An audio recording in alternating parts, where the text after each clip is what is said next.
The following podcast contains naughty language and ridiculous situations. Listener discretion is advised. Hey, yo, we've had some killer mystery co-hosts over the last couple weeks, but nothing gets my blood pumping more than a Patreon takeover. And that's what we have tonight.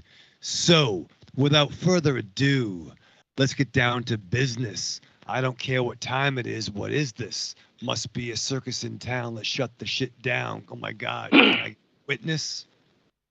Let's fucking welcome to Trick or Treat Radio.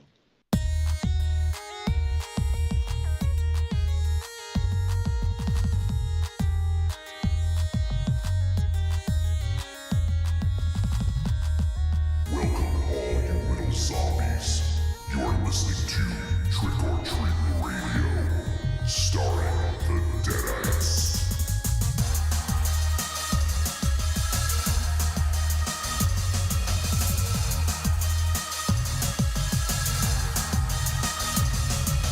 Welcome to episode 498 of Trick or Treat Radio. Trick or Treat Radio is the world's most dangerous podcast and is recorded in front of an undead studio audience here at Castle Wolfenstein, also at the Lair of Lost Swag within the Raven Chateau, where he is fucking with the sound again because he's having issues, and also from the Lair of the Gods, and also from Carlitos Way out in California. We're joined for a Patreon takeover once again by our boy Carlitos. Hey guys, how you doing? Good, man. It's good to have you back on the show and programming the shit out of this thing. So we appreciate you, and we appreciate your support and your friendship. It's been awesome, man, for the last several years, bud. Oh, quite a long time. we go way back. So excited to have Carlitos on board, and Carlitos picked a couple of doozies for us. We're going to be talking about the films Resident Evil, Welcome to Raccoon City. This is the newest one, I guess the reboot, if you will, the one without Mila Jovovich. And we will also be talking about the film Lady Terminator. So looking forward to talking about these films. That's what Carlitos has up his sleeve for us.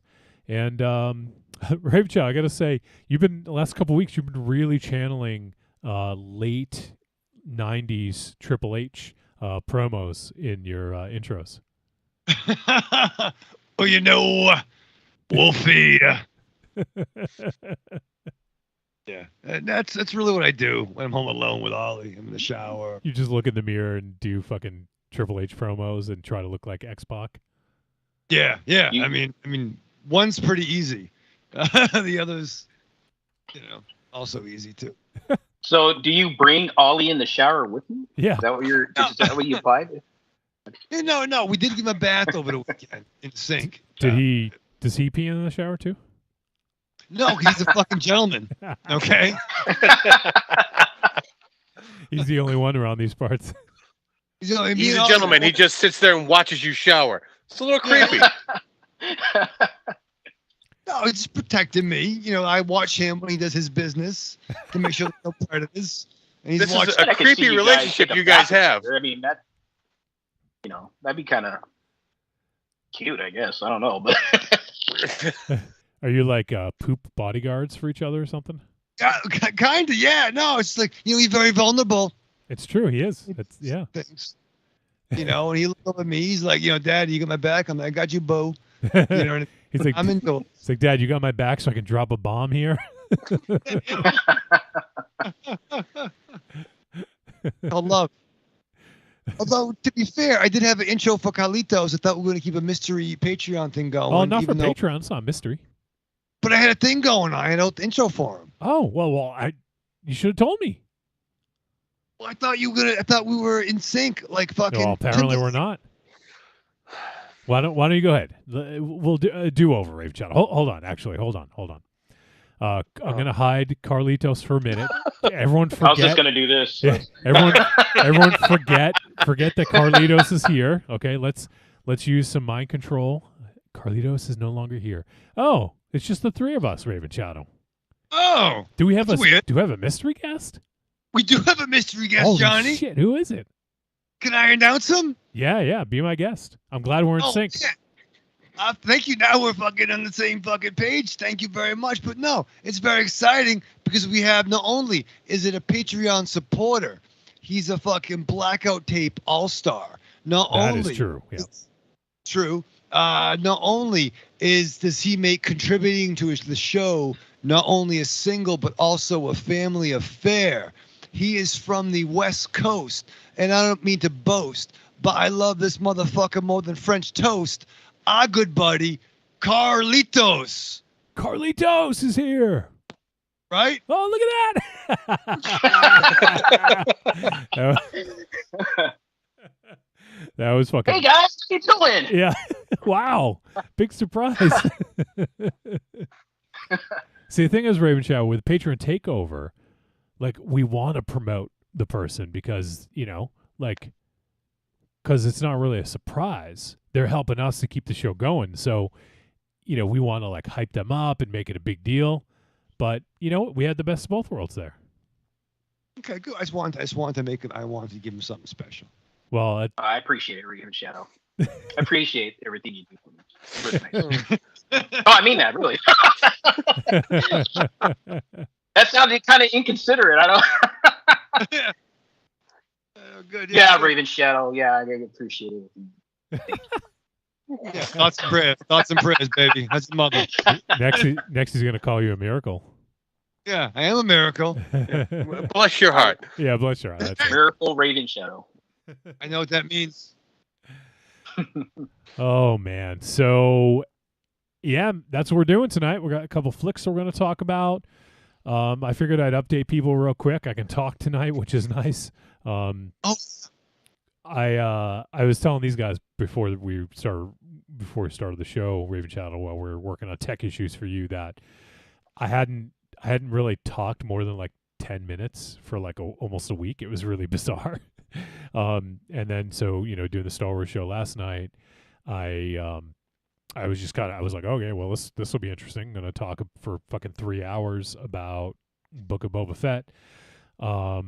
And for the first like half hour to an hour, I had like laughed a few times and it fucking hurt because I haven't laughed in a while. So, but I'm okay. There's still some like sensitivity and soreness, but this is actually like the best I've been. I mean, it's been a week now, so I'm talking like I had some big fucking procedure. I mean, I guess in a sense it is.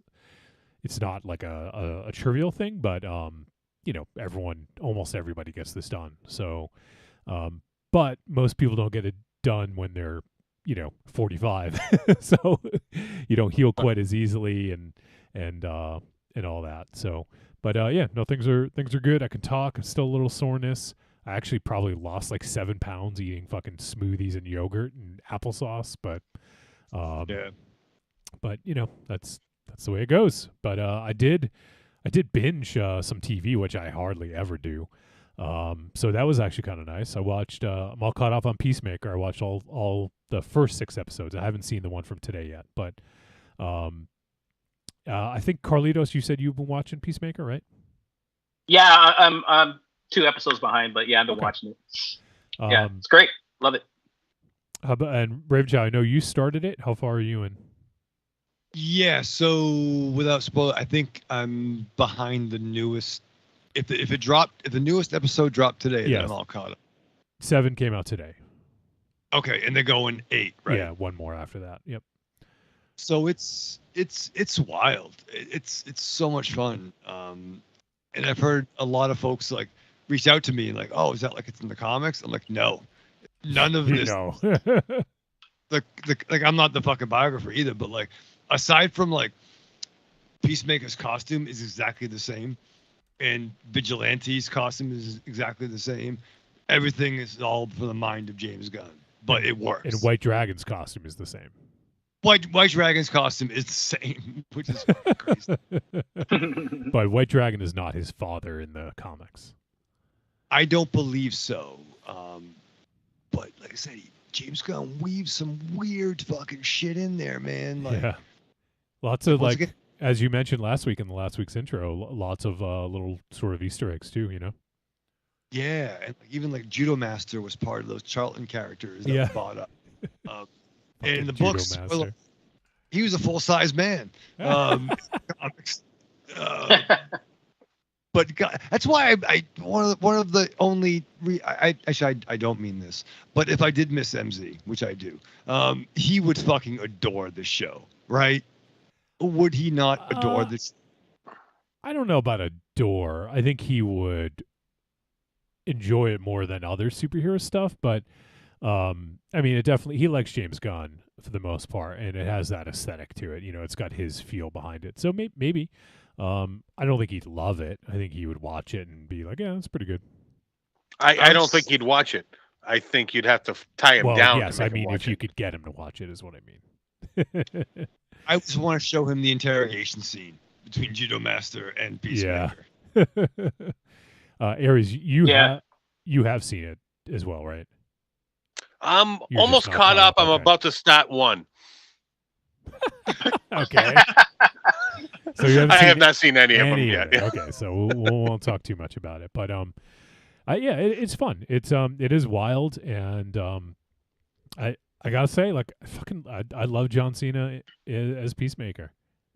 Yeah. He's very like, just kind of like, it's hard not to like him in that role, even though he's kind of a dick at times, you know.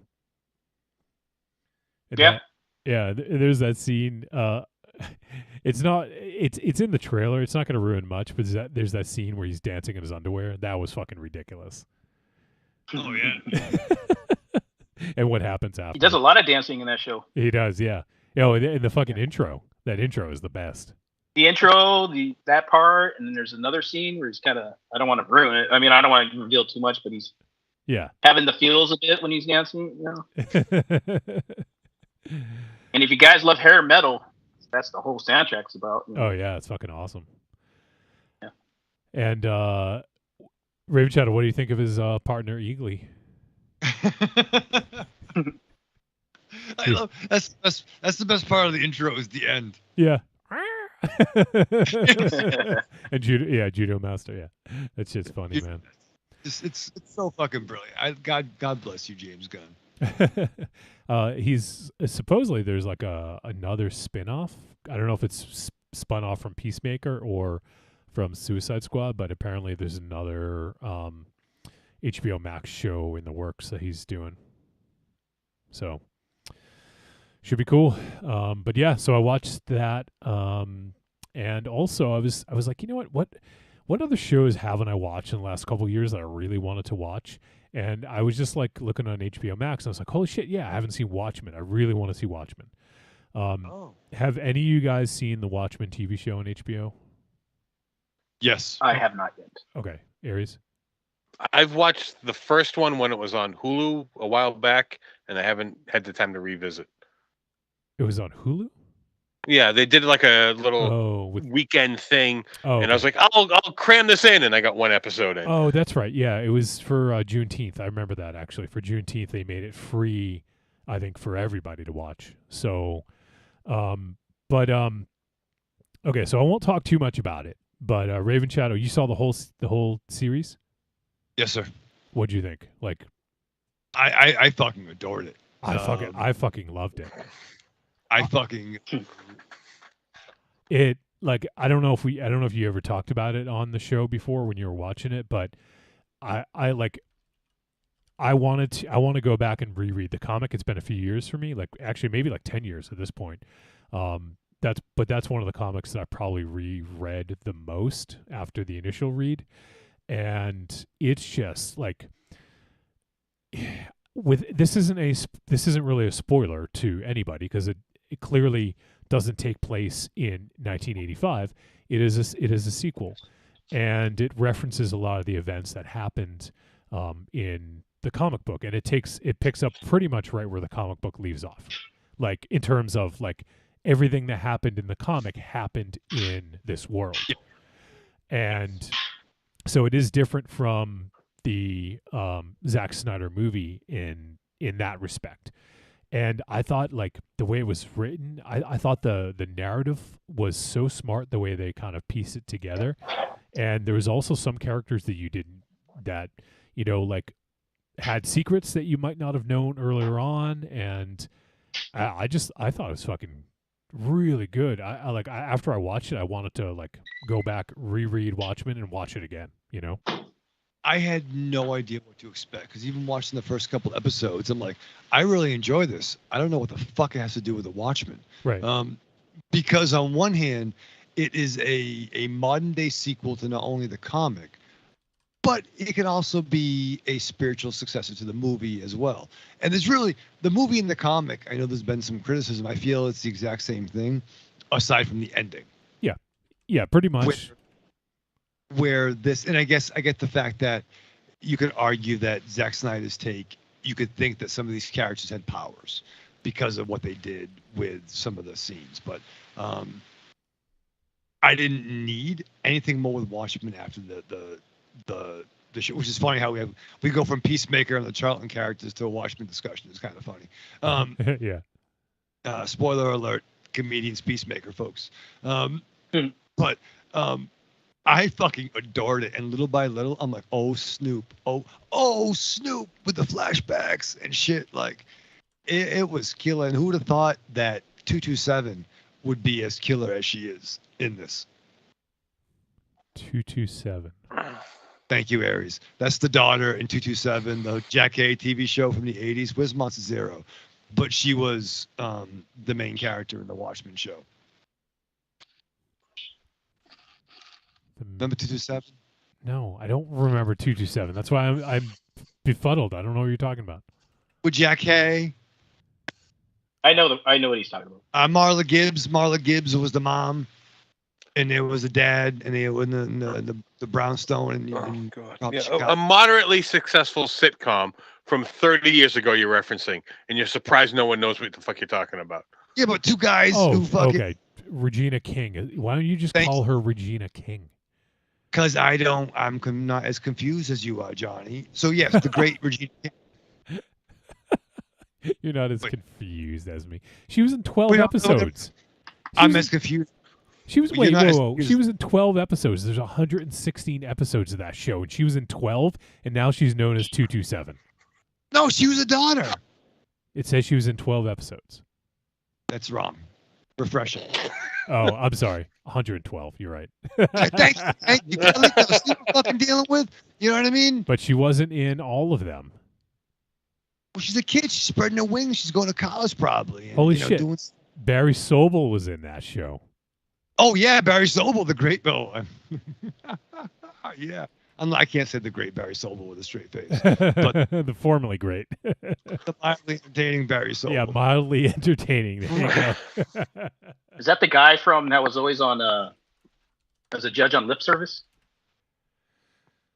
No, that MTV show? Holy crap. You're going to go more obscure than Raven Shadow. Bravo. Oh, I'm sorry. That's the only, whenever I think it's Barry, if that's him, I think I believe you are correct. I believe you are correct, but yeah, you went more obscure than Raven Shadow. Yeah. Yeah, he was like the Vanilla Ice of comedy. He kind of had that kind of like thing going on. He was in Revenge of the Nerds Part 2, right? Yeah, he was. Yeah. Oh, okay. Oh, he was. He was like the. I'm looking at his filmography right now. He played Stuart in Revenge of the Nerds too. Yeah, he was in an episode of Family Ties. Let me see. 21 Jump Street. His name was Stand Up MC in 21 Jump Street. That's not wrong. Wow. Yeah, he was in a lot. Okay, so yeah, he was in a lot of shit. Well, actually, he hasn't really done much lately, but Dr. Katz, he was in an episode. Yeah. Wow. Yeah, he hasn't done anything. Well, actually, he did something in 2019, but other than that, he hasn't really done much in the 2000s. So, poor Barry Sobel. That's so funny that he's in that fucking show. See, even without MZ here, we could still do fucking sitcom. You and like, your sitcom knowledge is still pretty fucking outstanding, and his is like the best I've ever heard, but yours is like better than most for sure. Yeah, it's true. I mean, if it was like the Olympic, he's on that one, the taller stand at the Olympics, and I'm on the next one down. Oh God! What? Were you why are you having a seizure? Because you can't say he's first, you're second. You gotta say he's on the taller one. You're on the next one down. I'm creating a radio picture.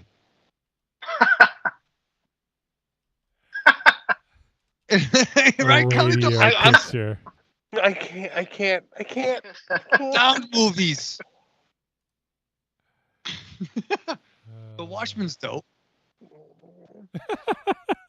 So, anyways, 227. That's a good Regina King. But Great. it had a pretty amazing cast, I thought, overall. Of the newer characters, Raven Shadow, the ones that weren't in the Watchmen comic, who did you like? I love Regina King's character. Yeah, Sister Knight. Yeah, I loved even though You like Looking Glass, right?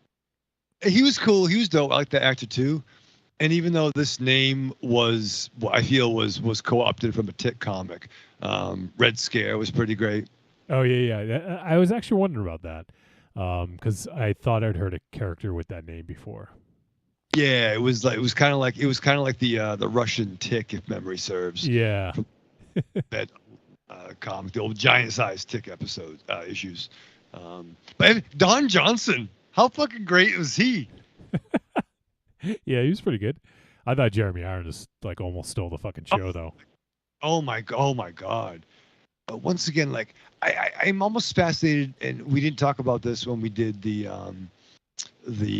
show episode, which is funny. Like I'm fascinated if Alan Moore watched this. Yeah, I am too. I actually looked that up to see if I could find out because I know Dave Gibbons was one of the producers on it, and he also did some art for it. Like there's a Dr. Manhattan stand up in it. I don't know if he did like if that was just taken from the comics or if he did like a new piece of art, but I think he did a couple pieces of art for the show. So, also I wanted to mention Jean Smart plays Lori in that, and I thought she was fucking awesome. That's the thing. They went in deep, and they I know. I don't want to say any more about her character, but fuck. You're like, oh, Snoop. Yeah. Fucking doing that. Like they went in on this dude. And Damon Lindelof, who I think that's his name, who is the showrunner and like one of the main writers, he was a big fan of Watchmen, which it fucking showed. Like, yeah, there was such a reverence for the original work, and I don't know. I feel like we're gushing about something from 2 years ago, so I don't want to talk too much more about it. But if you're a fan of the Watchmen comic, you gotta fucking see the show. I know some people were shitting on it. A lot of people were actually, but it's also very critically acclaimed and won a ton of Emmys. It had 77 nominations total, which is fucking crazy, and it won 55. So, if you care about that sort of thing, you know, it definitely was very highly regarded. The last thing I want to say, Raven Shadow, is long live Lube Man. Oh. It was good. It was one and done, but it was fucking dope. Marion says she thinks the series is better than the movie, and she thinks that Moore would approve.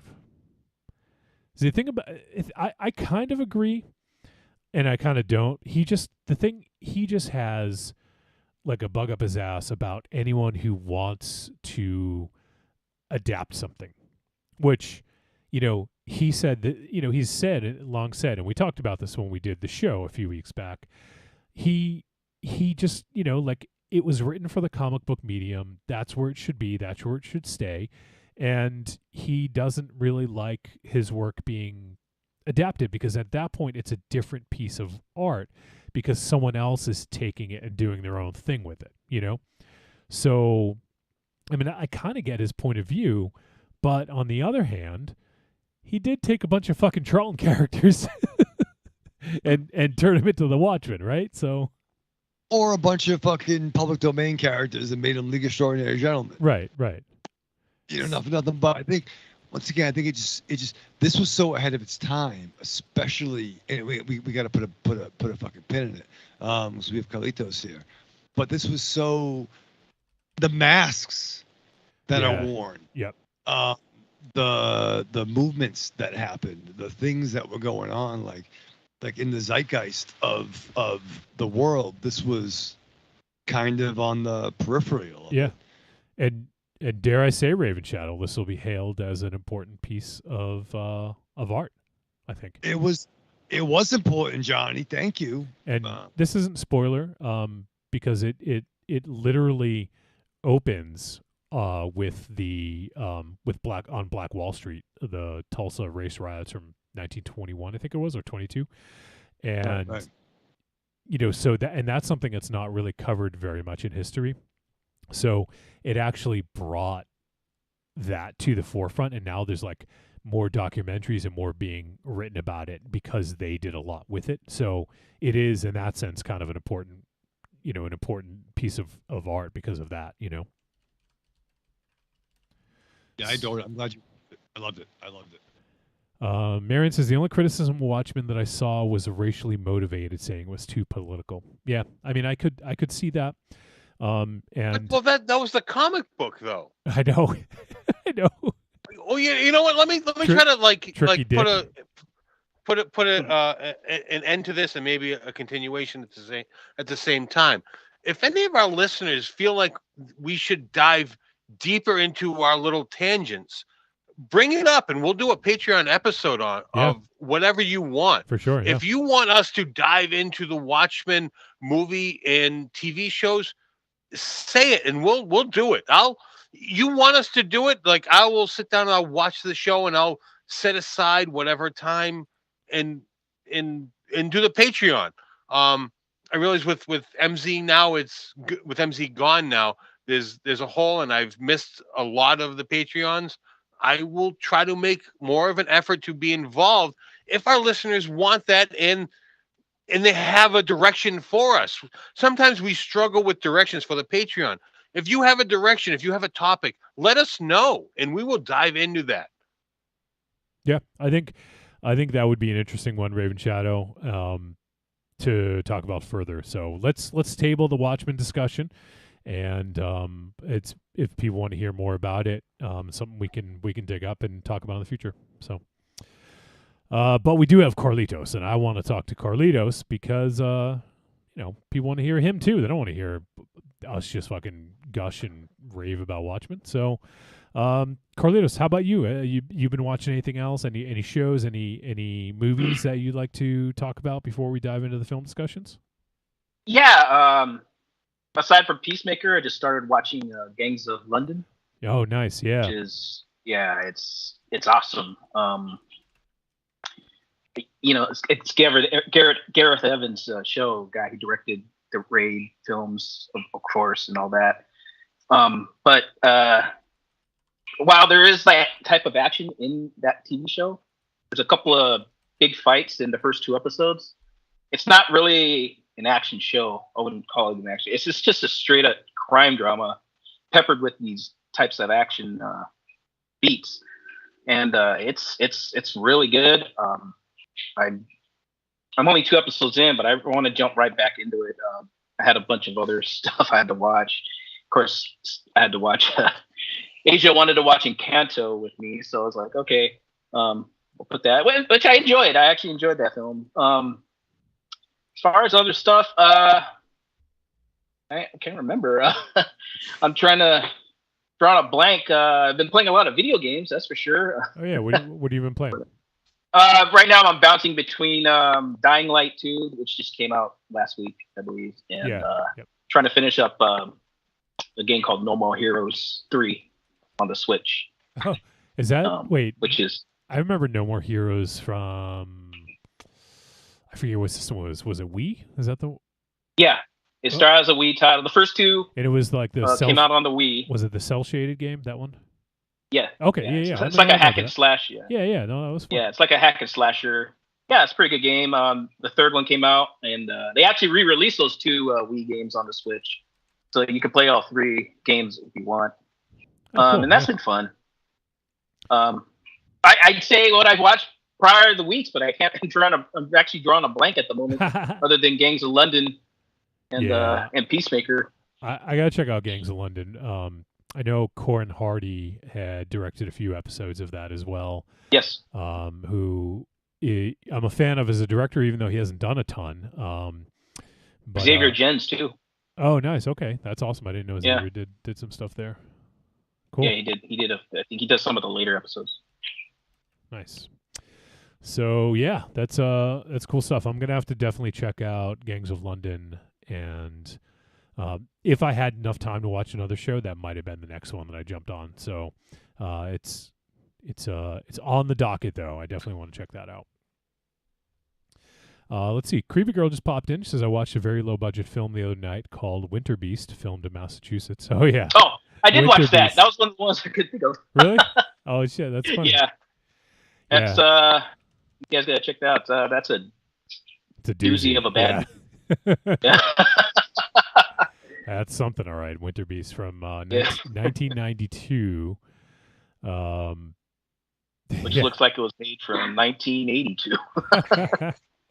It says, the synopsis, you're going to love this, Raven Channel. People are being killed off near a popular mountain lodge, with a legend claiming that the mountain is haunted by a deadly Native American demonic curse. I got some suspicions. So there you go. Winterbeast. Some great stop-motion effects. Nice. To be had. Is it a win? Go. Is it streaming on is it like on Shudder? Shudder. Okay, cool. Shudder. Yeah. It's only 77 minutes. So there you go, Raven Challenge. 72, I think. Actually, it might be a little shorter. Yeah, Creepy Girl says it was bad but kind of enjoyable. Claymation monsters. Yeah. I've actually never seen Winterbeast. I know of its legend. My buddy Coop has been raving about it, but yeah, I haven't checked it out yet. So, how about Raven Shadow, Aries? Anything else you guys want to discuss? No, nothing new that I've watched. Book of Boba Fett did wrap up, though. We won't. Did you see your Raven Shadow? Not yet. Okay. I was gonna last night, but I'm gonna watch it tomorrow. All right. Friday. Well, we won't talk very much about it then. I'm trying to think if there's anything we can say. I don't want to ruin anything, so I'm not gonna say anything. I just want to say the past week though was fucking dope as fuck. Oh yeah, that's right. You hadn't seen it, I think, when we talked last week, right? Oh my god. Yeah. So yeah, check it out. Maybe we'll talk about it a little bit next week. Let's see. All right. Well, I guess you know what. Maybe we'll. I kind of want to jump into these movies. So, let's do that. So, as mentioned, Aries brought up Patreon a few minutes ago, and as mentioned earlier, this is a Patreon takeover. If you want your own Patreon takeover, or if you just want to be a supporter and get the latest Patreon exclusive episodes, you can pop on over there, patreon.com/trickortreatradio. And we were actually going to record an episode this past weekend, but I messaged Raven Shadow. I was like, I don't think I can talk. And actually Sunday was like the worst day. The fourth day for some reason was like the worst. So I apologize that we haven't put it out yet, but I was kind of out of commission for 4 or 5 days, and that's our window to do it on weekends. So well, there's nothing going on this Sunday. We could do it this Sunday, right? Well, actually, we probably could. Yeah, Aries. Yeah, there's nothing going on. No big event happening. Oh shit. Well, yeah. Well, Brady's not in it. Yeah. Do you even watch the Super Bowl, Raven Shadow? No, I do. I do watch it. I've been watching the last couple of years with that buddy Tom Smythe. Granted, this helps because fucking the Patriots have been in it. Brady. Oh, with the Bucks. I'm sorry. None. You know what I mean? So you're gonna check it out? Okay. Well, yeah, I want to see Eminem, Dre, and Snoop do their thing in this fucking halftime show. So we'll either record on Saturday or before the Super Bowl then. So, and by the way, Raven Chow, I apologize for not replying to your great thoughts about the Patreon show. I think we got something there. So, you busted my balls? Or no. I when you sent it, I just was kind of out of it. So I realized just now that we're talking about it, I didn't reply. Oh, thank you. So I was apologizing. I wasn't sure because sometimes you're like insincere and you say you're sincere. When am I insincere? No, sometimes you get this little dark Johnny sometimes. Dark Johnny? Is that what you said? Yeah, there's some dark Johnny sometimes. Kind of like Hershey Special Dark. It's like, oh, Johnny kind of throws a few in there. But no, I appreciate that. All right. When you mentioned the Superb Owl, not the Super Bowl, I think we can get sued for saying that. So we have to say Superb Owl. No, I'm just kidding. Creepy Girl says, are you excited for the new Jordan Peele? Because the trailer is going to drop on Super Bowl Sunday. So of his new film, Nope. I can't wait. I mean, I fucking love Jordan Peele, so I can't wait. Is that a Super Bowl spot? Is that when it's dropping, or? Yeah. Yep. Oh God, that's some money. Oh yeah. Yeah. Well, both of his other films have done pretty well, so I'm sure. I don't know which studio is putting it out, but I'm sure they got the funds. So there you go. Patreon.com/TrickOrTreatRadio. Give it a look, and you can join our Discord server and get access to all the chat rooms. You get access to all the exclusive episodes. We got blackout tapes. We got a Monster Beast Theater we got to do coming up, and all kinds of other stuff, including a Patreon takeover. So give it a look. Patreon.com/TrickOrTreatRadio. And that just reminds me, I did the same thing last week. Last week, I got my whole post on Discord to tell everyone the show was live. And after the show ended, I went back to Discord and it was like, and it was like, oh shit, I forgot to hit send. And I almost did it again, so I'm sending it right now. I wouldn't say almost. You did do it again. You just caught it earlier. Well, yes, I caught it. You're right.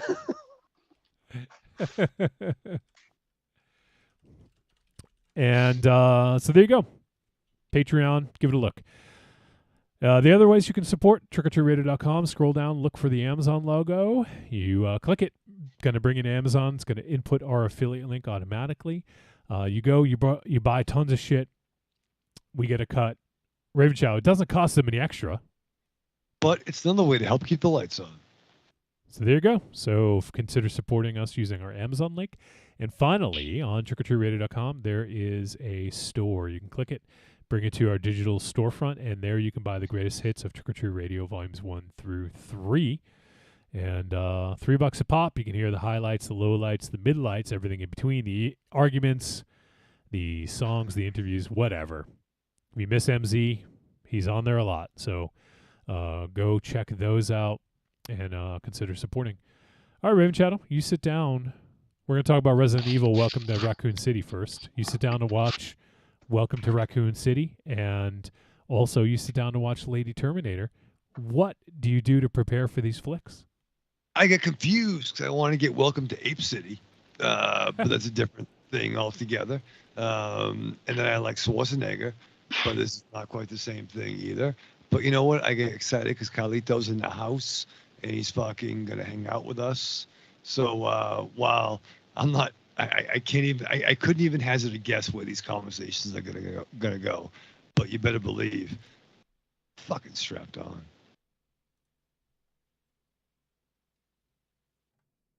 Muscle. You're either in it or you're dead. It's the dawning of a new age. The halls of Valhalla have been shuttered. The heroes of yore have either retreated to the shadows or taken to capering for the amusement of the small folk, their past glories a distant memory. The barbells have been torn from their once puma-strong grips. the beards shorn from their square jaws, only to be transplanted onto flannel-clad, puny weaklings with fingers barely powerful enough to strum a ukulele. The time has come, my brothers, to restore order from the chaos. No longer will our heroes be forgotten. No longer will their great deeds be viewed through a foggy lens of irony. Hear now our rallying cry as we scream it from the mountaintops, as we bellow it from iTunes and Libsyn and Facebook. It's time to join the cult, my brothers. So don your cloaks and enter the cult of muscle. I'm Alex West. And I'm Andrea Subasati, and we're from the Faculty of Horror podcast. And you're listening to Trick or Treat Radio. Oh, delicious nerds. Ms. M knows you like to chat it up with other sexy shut-ins about comics, movies, video games, and your favorite TV shows. If that sounds like you, cuddle up to the Trick or Treat Radio Facebook group, or the FIB. That stands for Fan Interaction Board. Just go to Facebook and search for Trick or Treat Radio and have more fun than a Jedi at a lightsaber sale. Not enough? Watch us on YouTube, The Deadites TV, all one word. Last but not least, check out the world's most dangerous talk radio show, Trick or Treat Radio, at trickortreatradio.com.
All right, we're back on Trick or Treat Radio.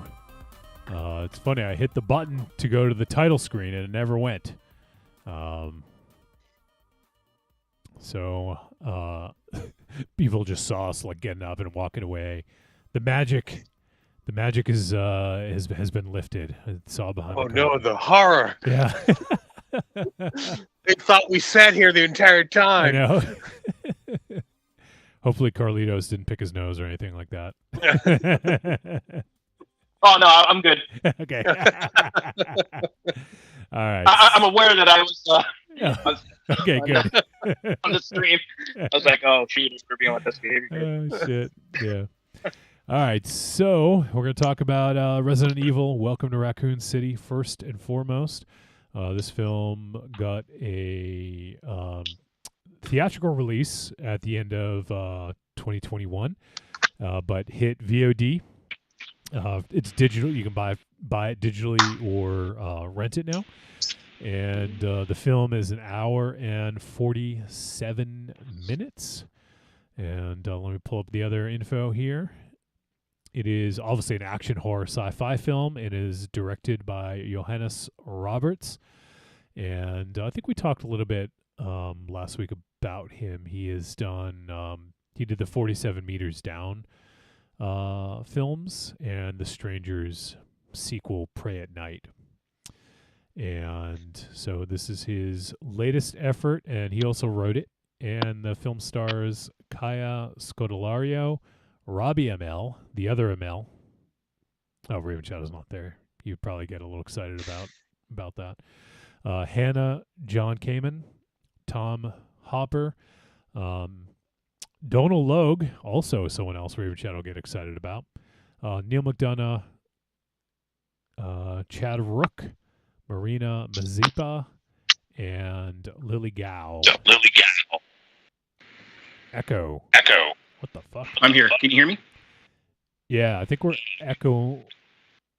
Well, no, I think we're okay now. I think we're okay. It was temporary. All right.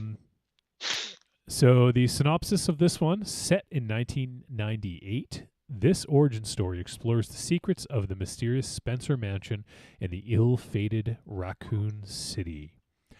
All right, Carlitos, so you chose Resident Evil Welcome to Raccoon City for us to talk about.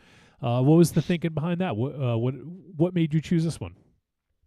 Because Resident Evil video games, man. Not really. Actually, it was my first choice. I already had Lady Terminator picked out, but I was having a bit of a hard time picking a second film. And then, but this one just kind of.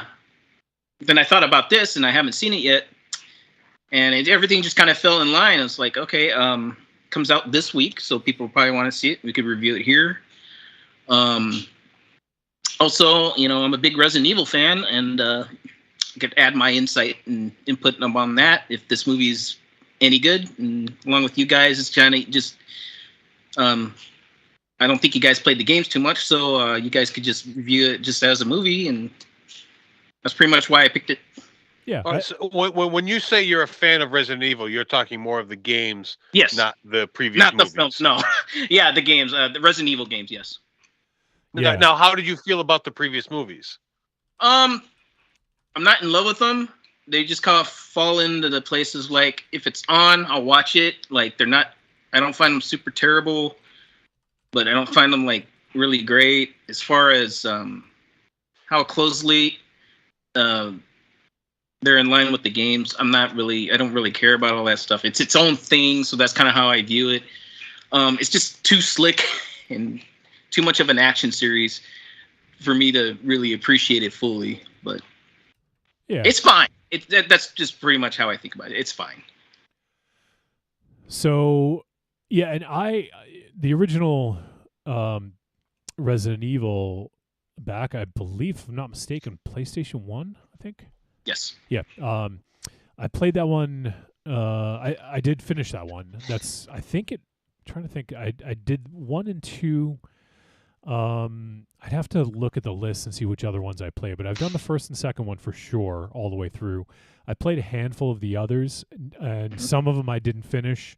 But I was a big fan of the first one quite a bit, and it probably was one of the first games that actually scared me. You know, it's difficult for me to get scared, but like there's a couple of the scenes actually in this movie that they took that were very reminiscent of some of the big scares from the original game, which I did appreciate.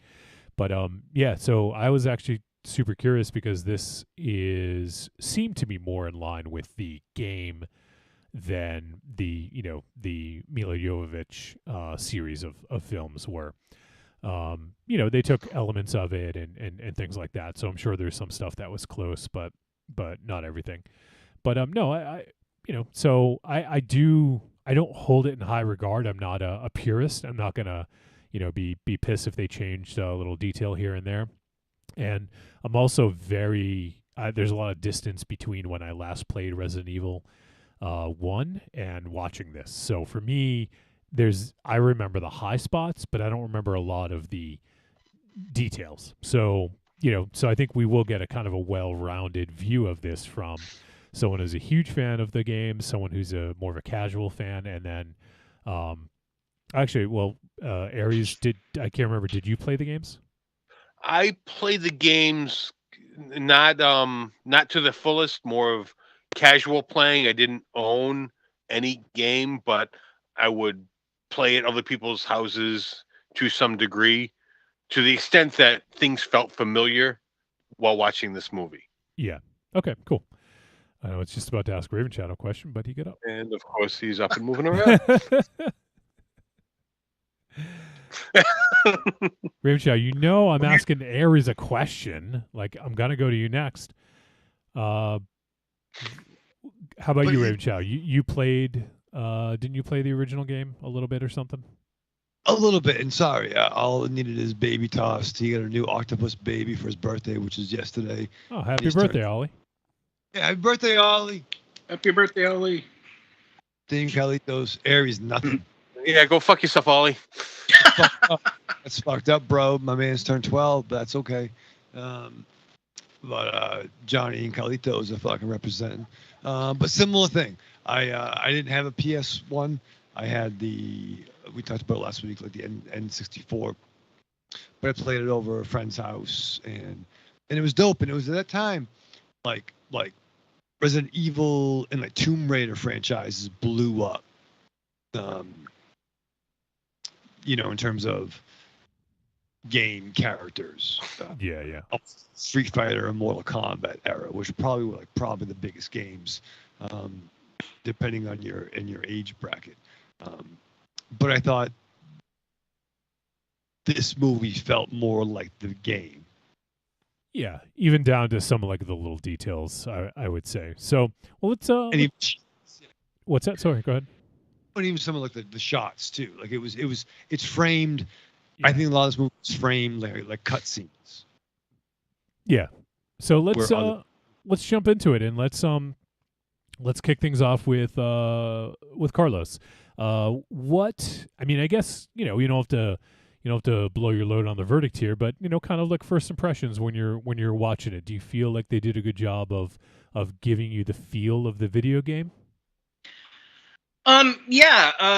Probably one of the first things I know, even when I started watching it, was that it was a much more atmospheric picture. There was a little more sense of dread to it. The shots were darker and maybe a little too dark in some spots, but but it didn't, like the old Resident Evil game or movies. One of the things that kind of drives me nuts about when I do watch it, if I, depending how I feel, it's like super techno-y, it's very music video-y, and you're doing all these martial. It's none. This movie ain't that. They're actually trying to make something of a horror action. It's not super action-y, but a horror film with a lot of set pieces that are just straight horror, more like with creatures and monsters and zombies and all that stuff. But so far I was like, okay, this is all right, because I wasn't even, despite me thinking about it, just having what I've seen of the trailers and the actors, was like, I don't know, looks a little dodgy, but I'll give it a shot, because they're cribbing more from the video games than the previous films. But so far, I was digging it. Yeah, and I will also kind of agree, like just the vibe I got from, the trailer, and also some, even the poster. I actually like the poster with the umbrella like on it. I think that they got the feel better. Like I didn't see all of the other series of Resident Evil films. I think I might have seen the first 3, and I watched them real casual. Like back then when they came out, it was probably on like cable or something, and I watched it then. I've never sat down and like, streamed them and was like, all right, this is what I'm going to watch today, But I did catch them here and there.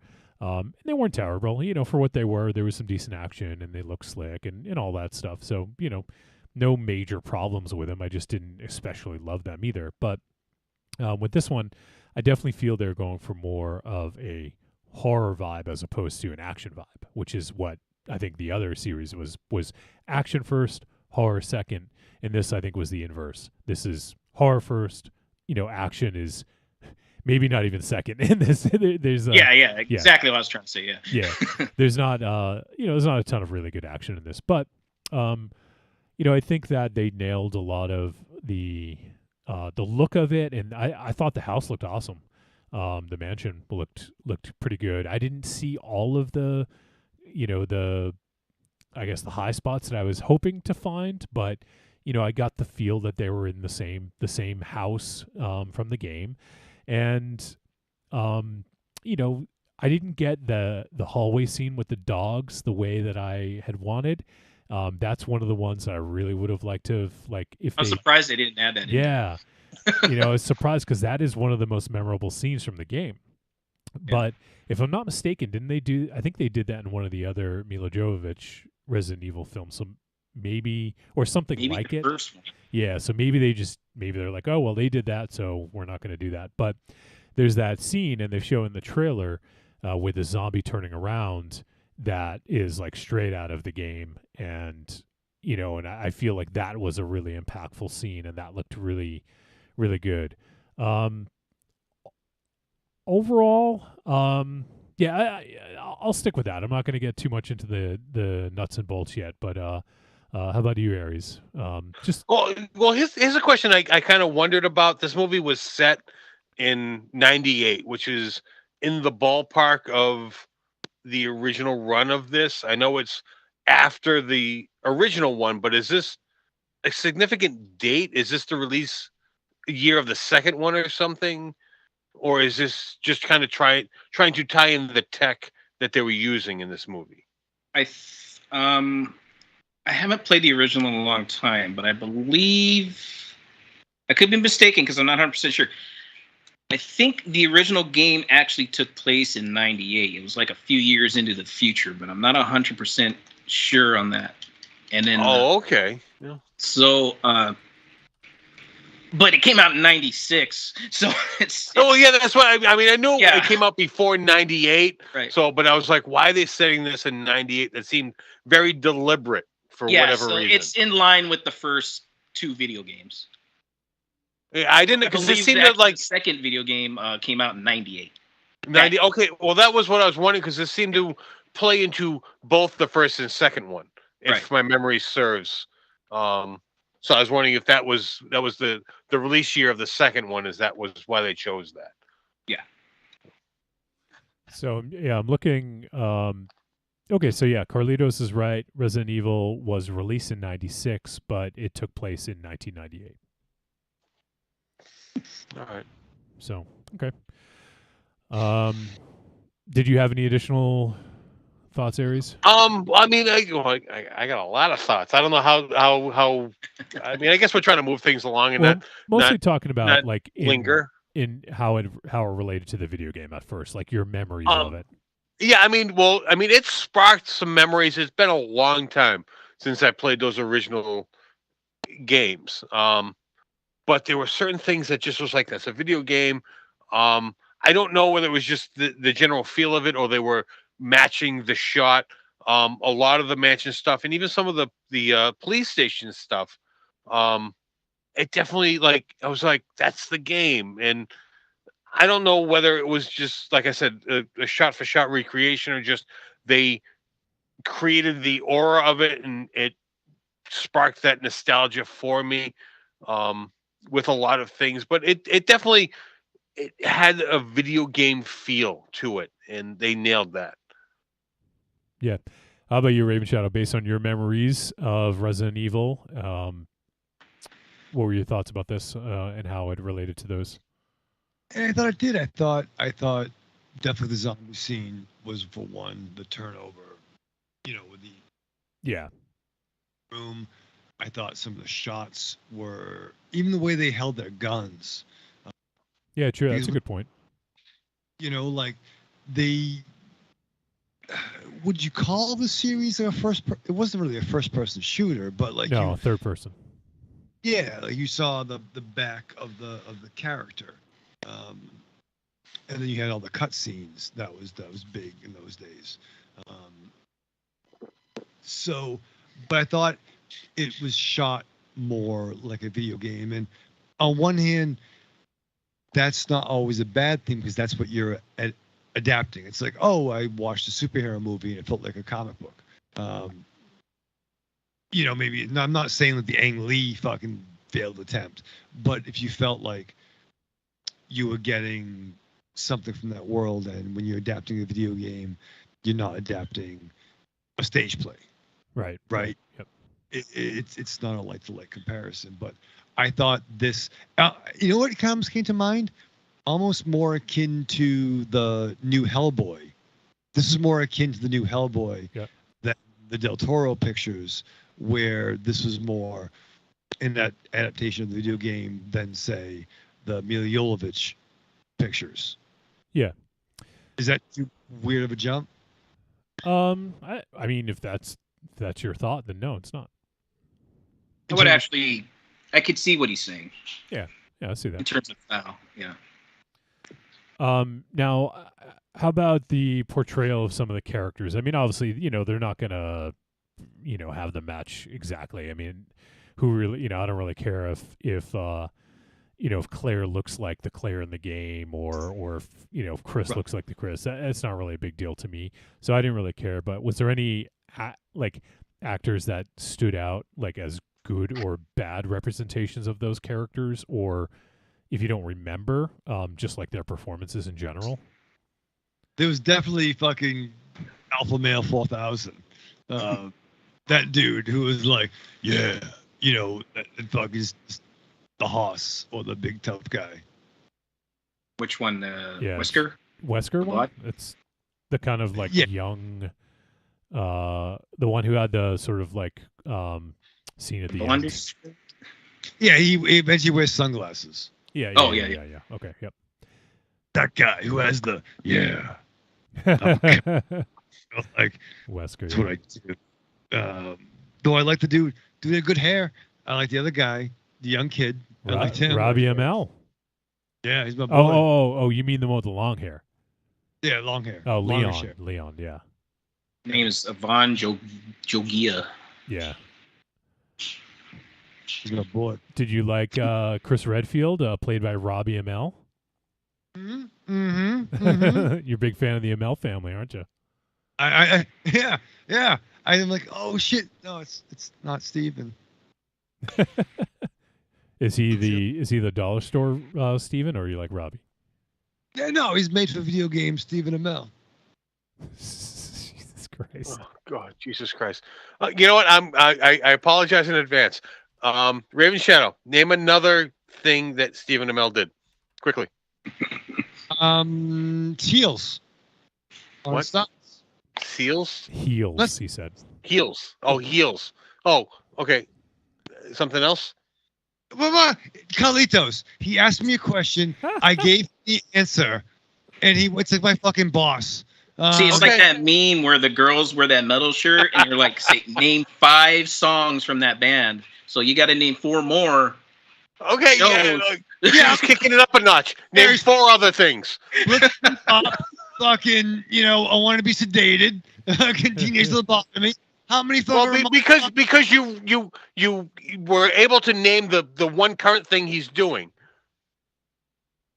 and the one thing he did for fucking 10 years. What more is the guy gonna fucking do? Well, because he's your boy. I'm just calling you out on that one. Raven Shadow. He was in WrestleMania. He wrestled Cody Rhodes at Stardust. Remember? I was supposed to tell Aries. Oh God, yeah, Jesus Christ, hey, Johnny. I was supposed to tell Aries, Carlitos, and you know this because it's true, that I was supposed to tell Aries that not only was TV's Green Arrow in now Star's heels, but he was also in WrestleMania. Mm-hmm. Okay. Oh, Jesus Christ. We should have Carlitos officiate an argument, a debate between these two. Jesus Christ. Name 1 more, and this is done. Okay, you heard the man. Name 1 more. All right, he was on several episodes of Inside of You with the great Michael Rosenbaum. Oh, okay. That's not a TV show. Oh, it's live stream. Carlitos. That's not a TV show or a movie. It's live streaming. I did say one thing. Well, it's not what I'm looking for. Oh, okay. I want an acting credit, not an interview. Raven Shadow, there's one fucking just staring at you. I'm not gonna say.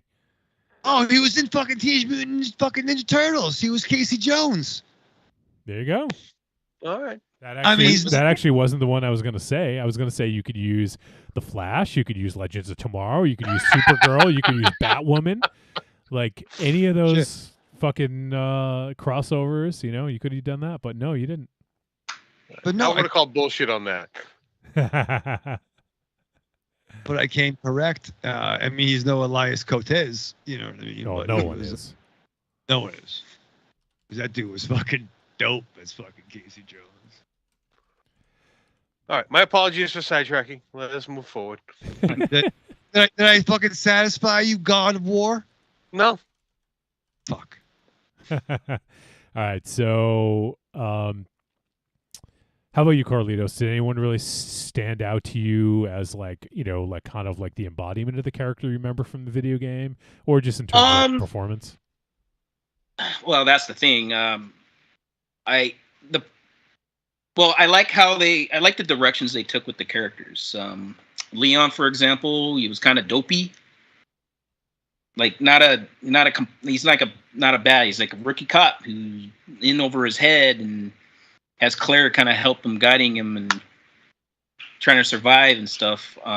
And Wesker wasn't this super stoic, stern guy wearing sunglasses all the time. He wasn't turning into Corey Hart. In fact, throughout the whole movie, he didn't wear the sunglasses, which I actually appreciated. And I also appreciated that they weren't costumed exactly like how they were in the video games, because if they would have took how they looked in the video games and tried to put that in film, I think that looks dumb. Yeah. It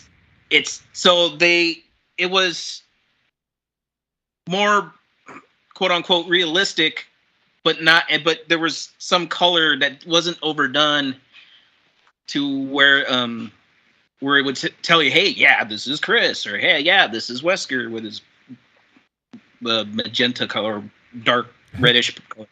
What I didn't think the acting of most of them was really all that good.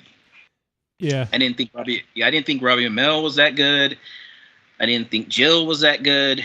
And for the most part, at least maybe a few scenes here and there, I didn't think Wesker was all that good. I did like Claire. She was fine. And I think, not that it wasn't a tour de force performance or anything, I think the best person was the guy who played Leon, as far as acting goes. Yeah, he felt the most natural, I think, you know, like. Yes, yeah. So that's, as far as acting goes, not great, but I thought the actual portrayals were fine. Yeah. I thought the only one that kind of bugged me, I mean, and this is, I'm all for like casting, going in a different way for casting, but Jill was the one to me that kind of like, I don't know, like I just didn't see her as Jill, you know? Yeah. So that's the only one that kind of bothered me a little bit. And, you know, it's not because, you know, it was, I mean, I think Hannah John Kamen, who played Jill, if I'm not mistaken, let's see, well, she's a British actress. I'm trying to see, but I think she has maybe, is she Latina? No, she's like I believe she's half Nigerian, half Welsh or something like that. I think she's a half Caucasian woman. Yeah. Okay. I just once again, like I'm all for this, and I don't really. It's not something that bothered me, but I just didn't see her as Jill, I guess, is kind of what I'm getting at. So, that's the only one that felt like it was a lot out of place. But other than that, I mean, I thought the casting was fine. I would agree. I think the acting just wasn't very good, especially like there's the truck driver. Like there's just some really laughable stuff with him, I think, and some of the other characters here and there, especially I think he played, is it Ben, the one who was locked up? Is that the character's name? Oh yeah. Shoot, I forgot. He was on the videotape, so whoever I believe. So he was one I thought also was just a little like It's funny. He was actually in a few other films we've discussed. He was in that film Polar. Evil Dead, I believe. I think you're right. Oh, the remake? Yeah, the remake. Let's see. Evil Dead remake. Oh, yeah. When did that come out?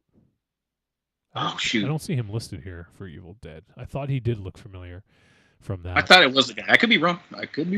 Yeah. Was that 2014 or 15? I think it was 12 or 13. I think it's 16. John Crudis is his name. Yeah, it was Ben. You might be right. Was it 16? Oh, shoot. And who was that guy in Evil Dead? So, but yeah, there was a couple characters that just didn't really necessarily work for me. I think one thing I will say is I get like a kind of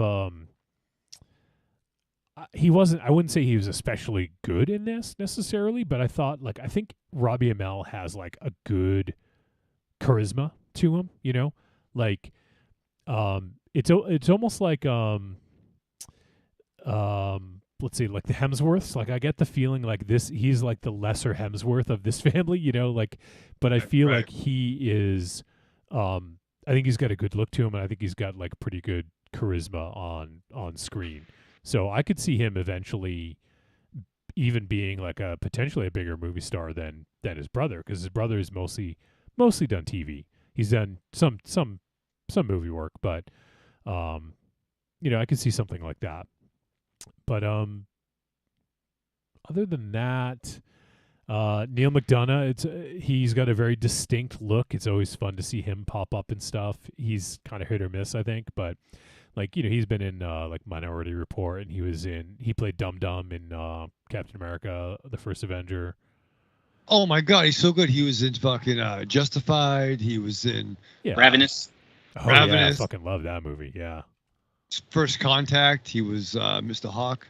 I think he was even in Sons of Anarchy. He was in Legends of Tomorrow. He was he's so good. I adore that guy.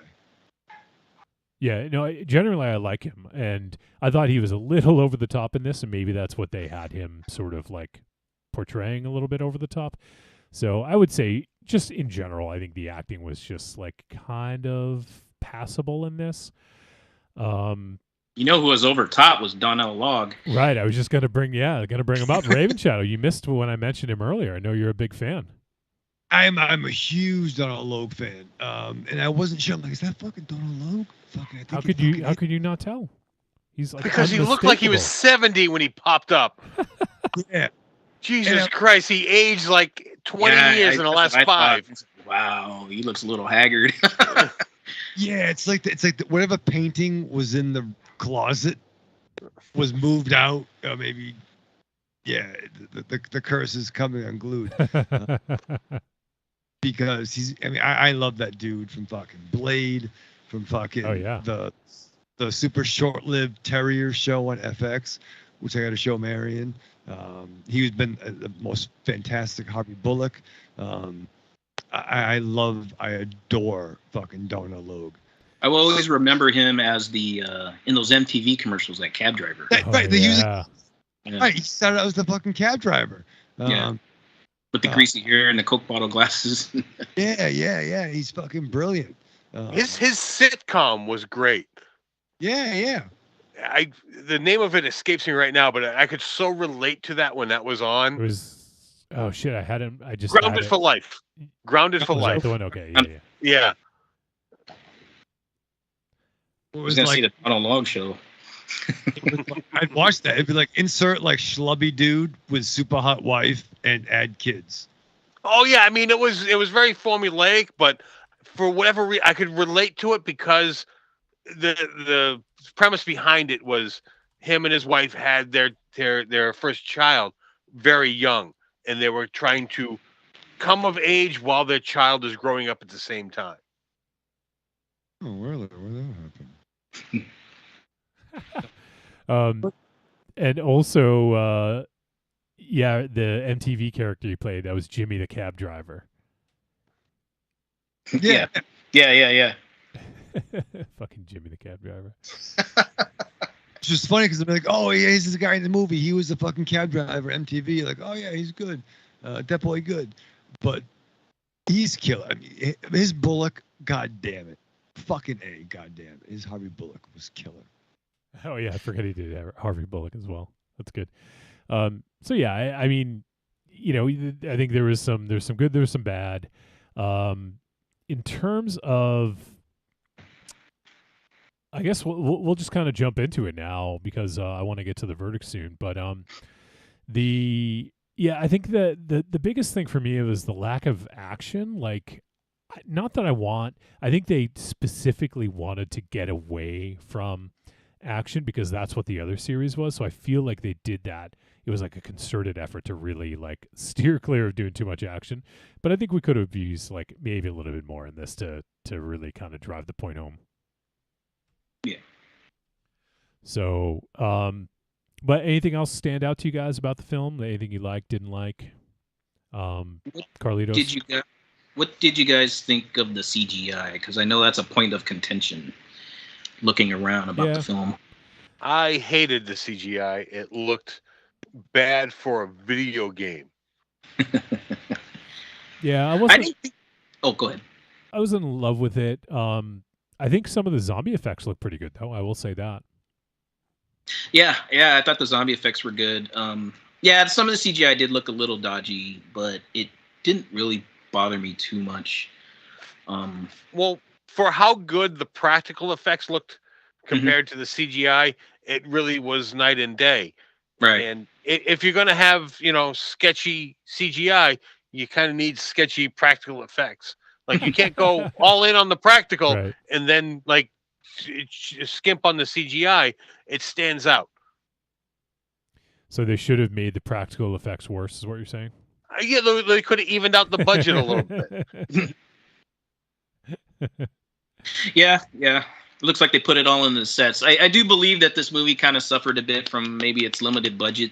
I'm not sure what it was, but they CGI. Obviously put in the sets and probably some of the practical effects and not leave much room for larger set pieces or the CGI. I think the CGI was an afterthought and they ran out of money. I didn't think it was as bad as Peninsula, though. So, well, no. I mean, there's movies that are far worse, but just given that what we were looking at, like the practical effects were spot on in this movie, and then they switched to a CGI, and it's like, okay, is that finished? Am I watching a trailer? Like, it didn't seem done. Like another pass. Yeah. At least. Yeah, I'm looking to see if I can find the budget.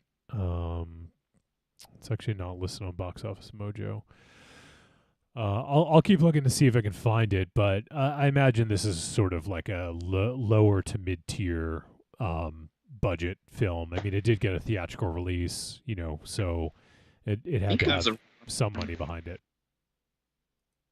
That was my question: was it released theatrically? I thought it was. Yeah, it was. Yeah. Well, I wonder if because CGI is obviously post-production, whether the pandemic hindered that because they realized they weren't going to potentially make their money back. Yeah, that is a possibility. I mean, and that's probably why when it hit streaming, or not streaming, but digital, it initially was just for sale for a while. So they're probably trying to recoup some of that money before they made it available for rental. According to Wikipedia, it was $25 million. Okay, that's actually probably what I would have guessed around. And the box office, it made 38.6. So, I mean, all things considered, you got to look at that as a fucking victory in COVID age. Made its money back. They clearly set up a sequel. I don't know if we'll get a sequel, but they clearly were sort of setting that up. But yeah. So, with that said, Carlitos being a fan of the game, was that end scene? Was that like a pop if you played the games? Like, do you know who that character was? Yeah, the female in that scene. I won't reveal who it is for Resident Evil fans, but yeah, she's a significant part of Part 2, actually. Yeah, I thought that was cool. I mean, for me, I was like, oh, that's it's cool that they did that. So I did appreciate that, and yeah, just overall, it was okay. Like that's all I can really say. It nothing super stood out to me. I mean, we have such a glut of zombie movies in the last 20, 30 years that you really got to bring something to the table to make it stand out, or it's just going to sit in that kind of middle ground, in this, I think, that's kind of what it did for me. It just kind of sat in that middle ground. Nothing really, the only thing that really made me excited was the nostalgia of remembering playing the original of some of those bits. And, even like the Palm Pilot, right? Like, things like that. The piano scene, like there's a couple other things that I thought were pretty well executed and brought you that sort of like that little dopamine hit of nostalgia. So for me, that's kind of what kept it going. If this wasn't based on a game, if this is the movie that they presented in, 2021 and, wasn't based off of a game, I would have thought a lot less of it, I think, at that point, because, they did have nostalgia working for them. But other than that, like, it's an okay movie. That's kind of where I'm at, I guess. Let's see if there's anything else we want to bring up about this before we head to the verdict.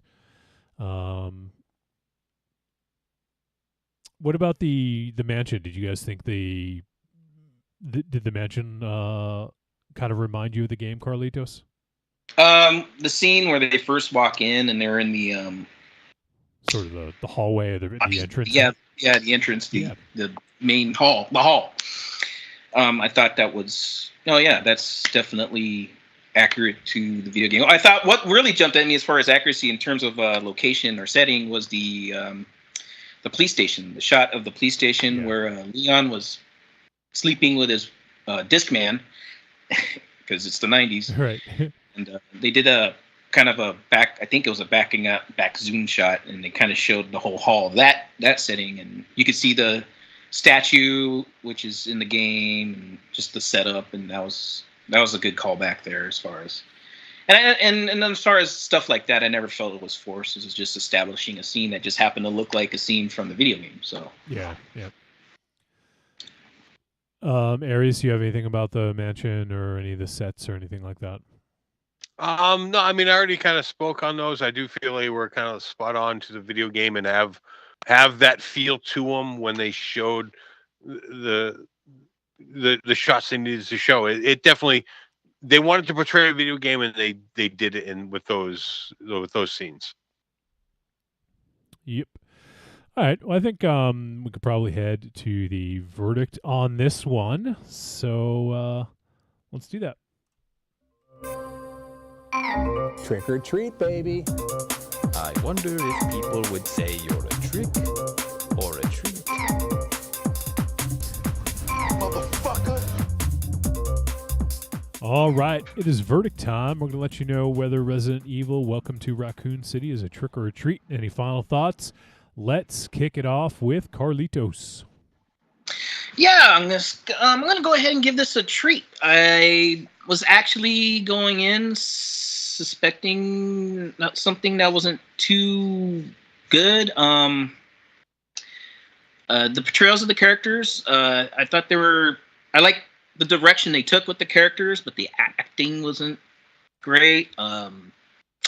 I like the more horror direction they took with it. I kind of like the build-up in the first half where people are getting sick, and especially if you know how the video games go, you know where it goes, so you can expect a, maybe a zombie fest, which it wasn't.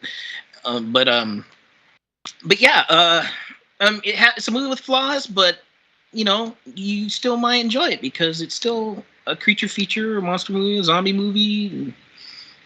Whether you're into the games or not, I think at least you may enjoy it. That's what I'm going to say. Maybe not, but you may enjoy it. But I'm going to give it a treat. All right, let's go to Aries. This movie was trying to course correct what the previous movies did, where they kind of went all action with the horror aspect of it, and this was trying to bring it back to more of the horror of the video game. And I felt they oversteered it into this and kind of tried to do a little too much fan service. They kind of tried to give too many wink and nods to anyone that played these games, and even someone that only was casually into them would pick that up. But if you weren't into the games, a lot of that was lost on you. So the movie felt a little disjointed, where it was kind of almost felt patchwork. The story was a little lackluster, and although it felt like a video game where it was like a bit of action and then story, bit of action, story, that doesn't play out for a movie. I feel that's more of a video game where it kind of locks you in for a minute, and then you move your character forward before it locks you in again. So this is a miss for me. Although it did have good aspects to it, I don't feel it's necessary. You need to watch this because this also is a tired genre. This is another zombie movie, and anything that was in this movie you can get anywhere else with a better story, better acting, better anything. So I'm gonna say this is a trick. All right, Raven Shadow. That was the interesting point you mentioned, Aries, about action and then like maybe I'm saying the wrong word, but action versus cutscene, right? So like I think all of us, probably older than Carlitos, but we all grew up with video games, right? And it's always great when you beat a level, and maybe it was the old original, NES. Like I love Golgo 13. When it actually was the video game that had the interstitial of when you I played it. Nation. Right. And there was the actual, they're having sex, because there was the exteriors of the characters in a silhouette. You're like, oh shit, yo. They turned the light off. The light off, yo, I know they're doing that. I'm not doing that, but they're doing that. But like, it was like it allowed you to get a reprieve before you got to the next level, and you were unlocking something. Like I said, I don't necessarily have a zombie dog in the fight with the Resident Evil series. Now I did really enjoy the Mortal Kombat remake they did a couple years ago. That was on HBO Max, because I'm more tied into Street Fighter, Mortal Kombat. That was my jam. I mean, give me a Contra movie. That's what I'm fucking. Or Akari Warriors. I'll fucking watch that like a mug. But Spy Hunter. That Rock movie came out, did it? No. Yeah, that was rumored for so long, right? Yeah, I think we had posters at your old when you were a projectionist, Wolfie, back in those days. I'm the projectionist. Nice to meet you. Projectionist. Nice to meet you. How the hell are you? But it did hit me in the feels of what I remembered of 1997, and I don't remember a lot of 1997 for various reasons. But I would say this is shit. Because of the gluttony of riches that we have on streaming services, would make this barely a trick. But if you're a fan of the game, check it out, man. I mean, you could definitely do worse than this. There's way shittier fucking zombie, supernatural fucking horror movies out there. Check your Shudder account. But yeah. All right. Barely a trick. I'm sorry. Yeah. I've been on the fence about this one, going back and forth. But I think what I said earlier, I think I'm going to stick with the fact that if this didn't play on the nostalgia, this would have been a middling zombie movie, just in the pack of movies that just all feel kind of samey and don't stick out. But because it did hit some of that nostalgia for playing the game, I think that like it was able to coast by on that for me. So this would have been a trick if it wasn't based on something I had an affinity towards, but because I did really enjoy the game, and this was reminiscent of it for me at times, I think I'll just go over the line a little bit and say it's a tepid treat because of that. So it was I think that it definitely could have used more action. I have a feeling they steered clear of having too many action set pieces because of, what the other Resident Evil series did with action. So, but I think overall, like if you're a fan of the first Resident Evil game, I would definitely recommend checking it out. At the very least, you'll enjoy some of the nostalgia. But overall, I think it was just a little middling and a little disappointing at times. But there you have it. That's our discussion of Resident Evil. Welcome to Raccoon City. And we're just going to jump into the next review, Raven Shadow, because I know you're probably excited to talk about Lady Terminator. All right, so next up, we're going to go right into Lady Terminator. This film was released in 1989, and it is unrated, and depending on which cut you see, it was either like 82 minutes or I think like either 86, something like that. I don't know. There's a couple different versions of it out there, but the film is directed by H. Tuat Dali, or Dalil, and it is referred to as an action drama fantasy written by Kar Krunowitz, and it stars Barbara Ann Constable, Christopher J. Hart, Claudia Angelique Rademacher, Joseph McGlynn, Adam Stardust, Ikang Fauzi, Fortunella, and Eureka Prastica. And the synopsis of this one is: the spirit of an ancient evil queen possesses the body of a young anthropological student who then goes on a murderous rampage.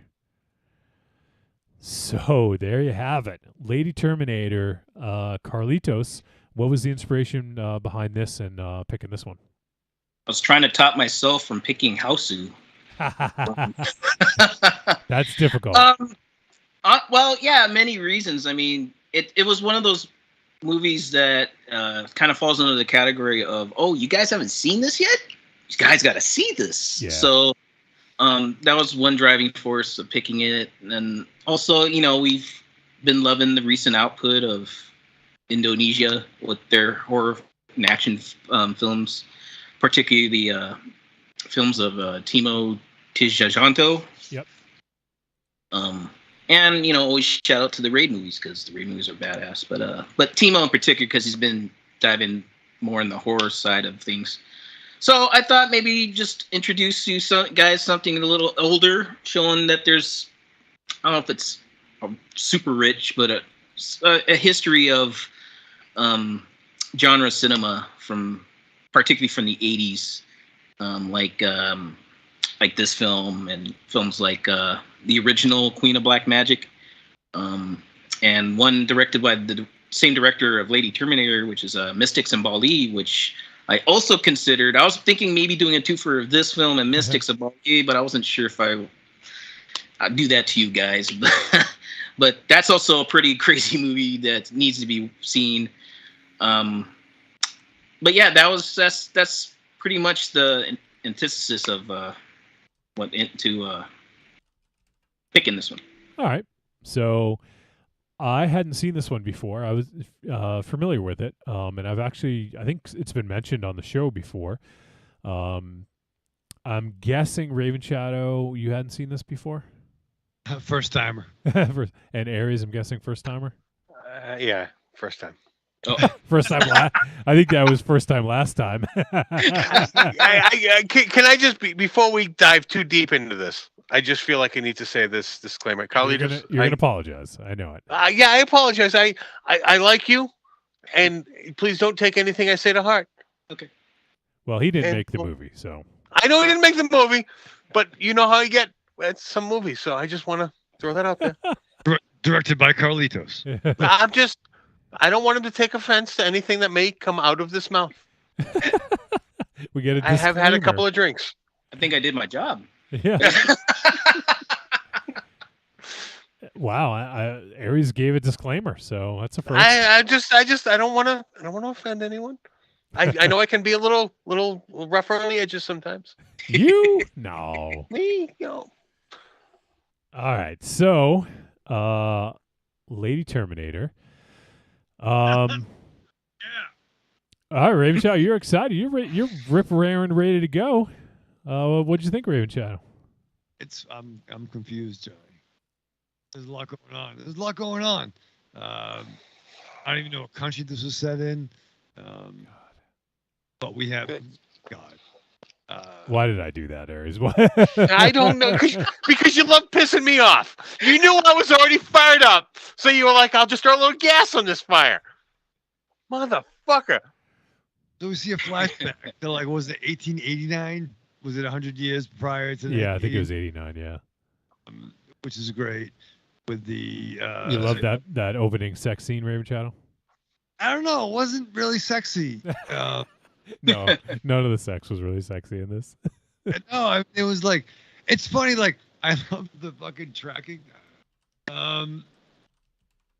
But yeah, so there's a castle in the fucking back, and a woman is hooking up, and then her lover is, let's just say, disposed of, and he's one more in a long conga line of lovers that can't satisfy her demonic machinations.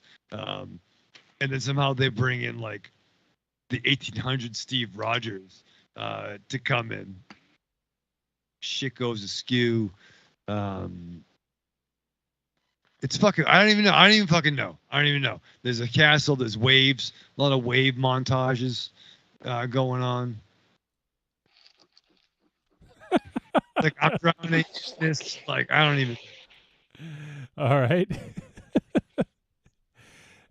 Aries. I really would. Oh, that. No, there's a lot somehow you made the opening scene of this movie worse. There's a lot to unpack. There isn't a lot. There's not a lot to unpack in the opening scene of this movie. Or in the movie, there's not a lot to. Well, I guess it depends where you're coming from. We do get some worm penetration.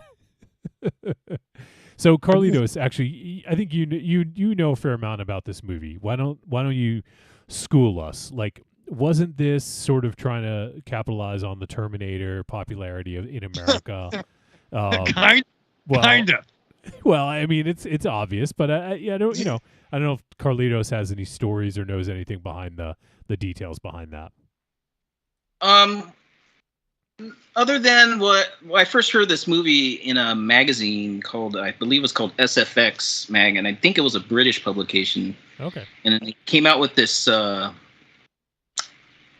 guess the special issue, which I think they called the International. Trying to pull this out of my brain from at least 10 years ago, but I think they called it the International issue, and it discussed horror films from around the world. And there was it had a lot of great articles about pulling horror movies, referencing horror movie or talking about the country and the horror movies that came out of that country. And Brazil, they talked about Coffin Joe, movies from Pakistan, and of course Japan, referencing what was popular in Japan at the time, like Dark Water, Ringu, all that stuff. And they mentioned Indonesia, and this is how I found out about this movie and Mystics in Bali. And reading the description, I was I thought Mystics in Bali. I was reading the description, I was like, man, this sounds messed up and gross. Because the main draw of that part is the movie's about a woman who her head separates from her body, and it's a flying head, but the disgusting part is the guts and lungs and all that stuff are still attached, hanging under the head as it's flying around, and then drinking the blood of babies. So I was like, man, that sounds messed up. Yeah. And it was kind of one of those hard to get movies at the time. And then it also mentioned Lady Terminator, which talked about how she goes around and dispatches the men in this film. So it's okay. And then I think it was an issue of Fangoria magazine with the I forgot the name of it, but it's where it tells you the upcoming movies, like for every month coming. I think there was a name for it. I don't want to say Dr. Cyclops. It wasn't that, but that article with the upcoming movies. And then I saw it was being sold, and I think I still skipped on it after a while. And I think I found it either on Amazon or eBay. That's when I finally picked up a copy. Other than that, I know that the director is the same director who did Mystic Symboli. And also, okay, so it rips off Terminator. There's no doubt about that. But what it does, it takes out all of the science fiction stuff, the robots, the cyborgs, and puts in Indonesian folklore, mysticism, supernatural mysticism, into that, in the form of the Queen of the South Seas, and that's who you see in the beginning. Is the Queen of the South Seas, and that's her. I tried to do some research on it. I don't know if she's like an evil entity where she lures men and then kills them with her eel vagina, and but at least in this movie, that's how they represent her as, like the guy who foiled her, who puts the curse on her great granddaughter instead of killing him, she just say, "I'm going to take revenge on your great granddaughter. You're fine. Go ahead and go, but sorry for your granddaughter because that's what that's who I'm going to go after with." But that's a weird escalation because like, what the fuck do I care? Yeah, exactly. Yeah, it's like, it's basically, should I not have kids? Apparently he did, so that's I guess he didn't care, but she has this like evil eel punani that does nefarious things to dudes, and like, why are those guys dying? Like, what's coming from? Oh, okay, I guess that's going on there. She puts the curse on him because somehow he swerves her, and then it goes to 100 years later, 1989. And what I love is that we don't necessarily see the granddaughter, but we're listed where we meet the anthropologist that she loved to keep saying that she's the anthropologist. I'm not a lady. I'm an anthropologist. Yeah, that was going to be my line. When I heard that, I was like, are you fucking kidding me? Your mind's a spice, by the way.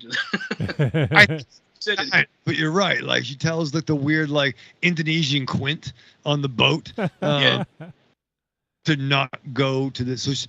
So there's a separate student or anthropologist. Ask her, she'll tell you. On a quest to find Lady of the Lake or the Queen of the. Was it the Queen of the Madness? Queen of the South Seas. Queen of South Seas. And then when she's unlocked, that unleashes the curse to go after Indonesian Steve Rogers' granddaughter.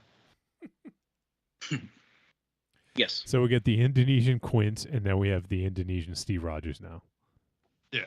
Well, he's very handsome, you know. He is. Before we get, who's the guy in the mullet? Indonesian. Don't, we haven't got the snake. I know. I don't want to get too far. I just want to.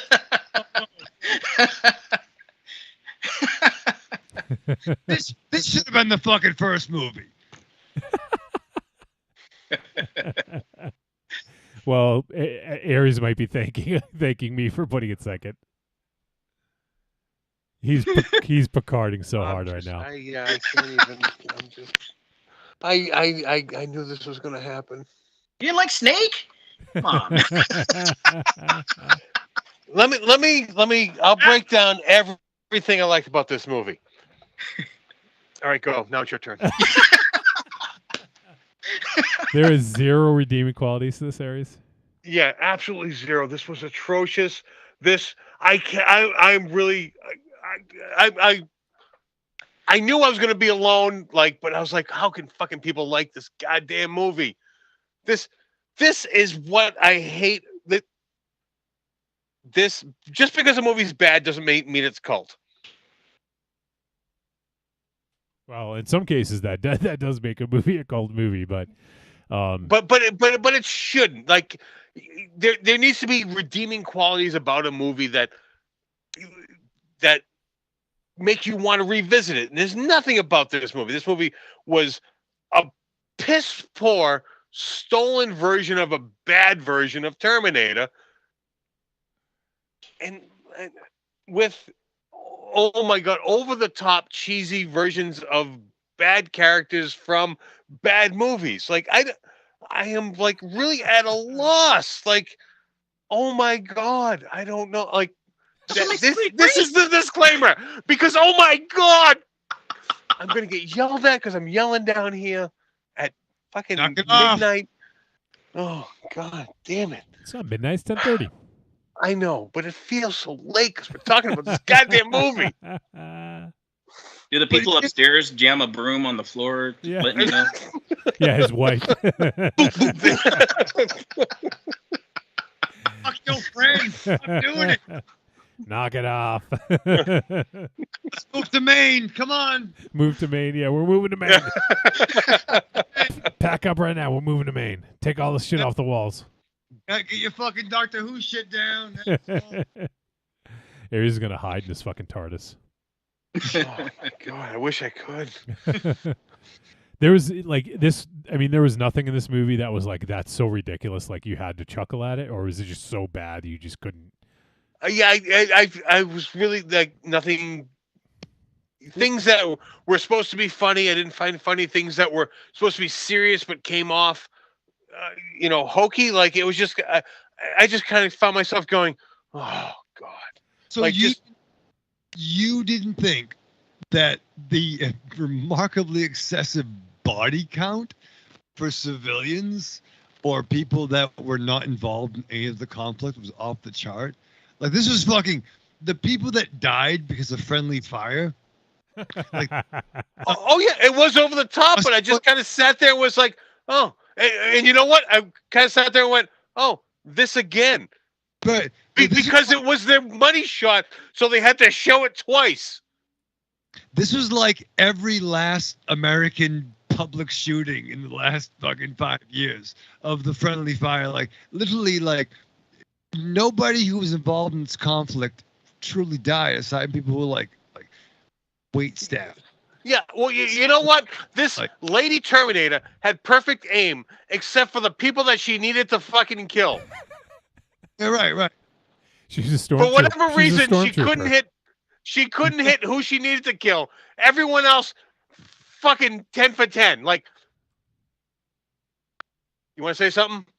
No, I think she might have killed all of Indonesia in this movie. Carlitos, I think you're muted or something. We lost your audio. Or hello. Yeah, okay, there you are. Go. Yep.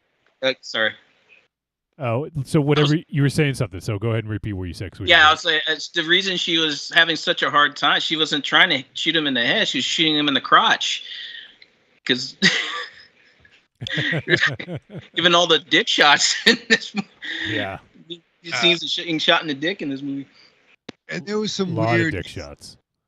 A lot of dick shots, a lot of eel penetration, despite a certain barrier. I'm not sure how that worked out. You think eels give a crap about panties? Yeah, but I feel that they can't become intangible. They can't like. This is supernatural fucking mysticism, man. Listen, I will totally buy a supernatural eel coming from the fucking, I guess, ocean, right? That's where they live. But you can't vibrate through panties, and believe me, I've tried. You're not a supernatural eel. Well. Oh my God, I'm standing up for this movie. It worked. It worked, Raven Shadow. Got him. Oh God, motherfucker, son of a God damn it. He forgot his headphones on. He's still attached. Oh God, I hate you guys.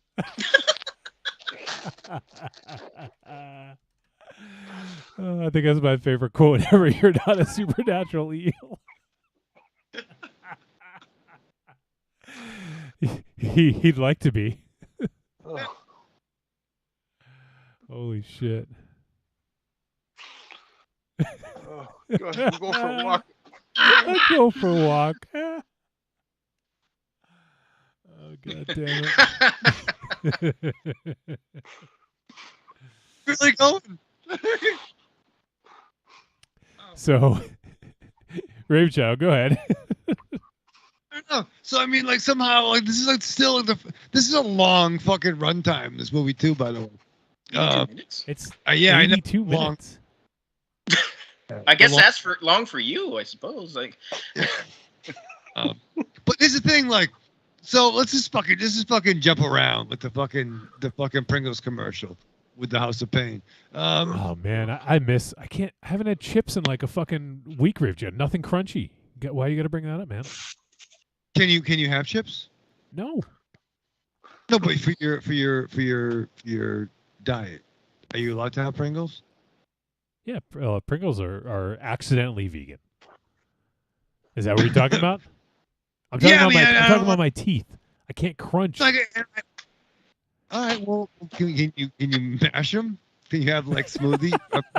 I could. It wouldn't really give the same effect, but sure. Yeah, it's called mashed potatoes, Raven Shadow. Yeah. It's fucked up that Aries is gone. He's fucking me up that I hear him like a weird angry Ben Kenobi in my ear. A weird angry Ben Kenobi. Yeah, surly Kenobi in the back. Surly one Kenobi. Surly one Kenobi. Go fuck yourself, Luke. Oh, fuck shit. I killed your fucking father, you asshole. That's what you should have said. By the way, I'm probably your dad because I fucking Padme. He's like, I tried to kill your fucking dad. I couldn't. Cut him in fucking half. Yeah, I had the high ground, bitch. So this is a fucking weird movie. So listen.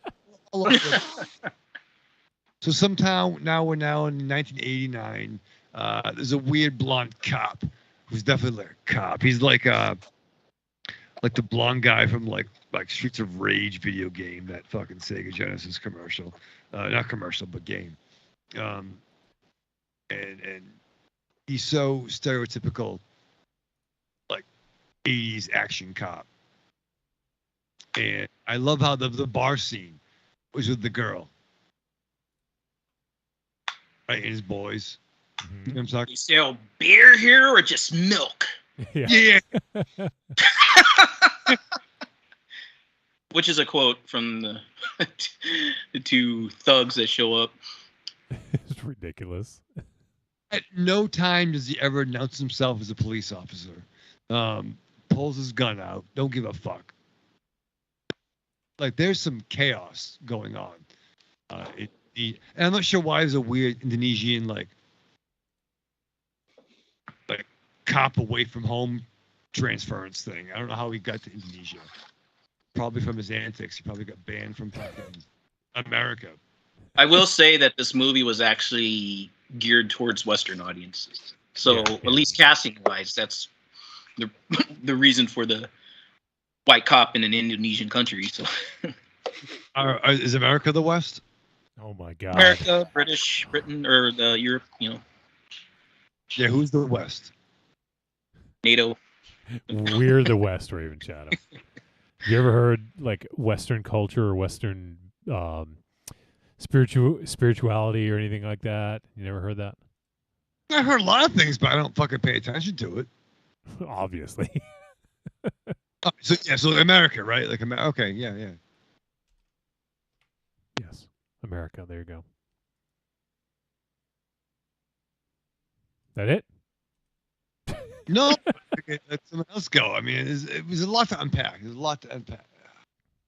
All right. Well, I haven't said too much about this. I will say we did get. I think that line you mentioned, Carlitos, was like, it just made me fucking almost lose it.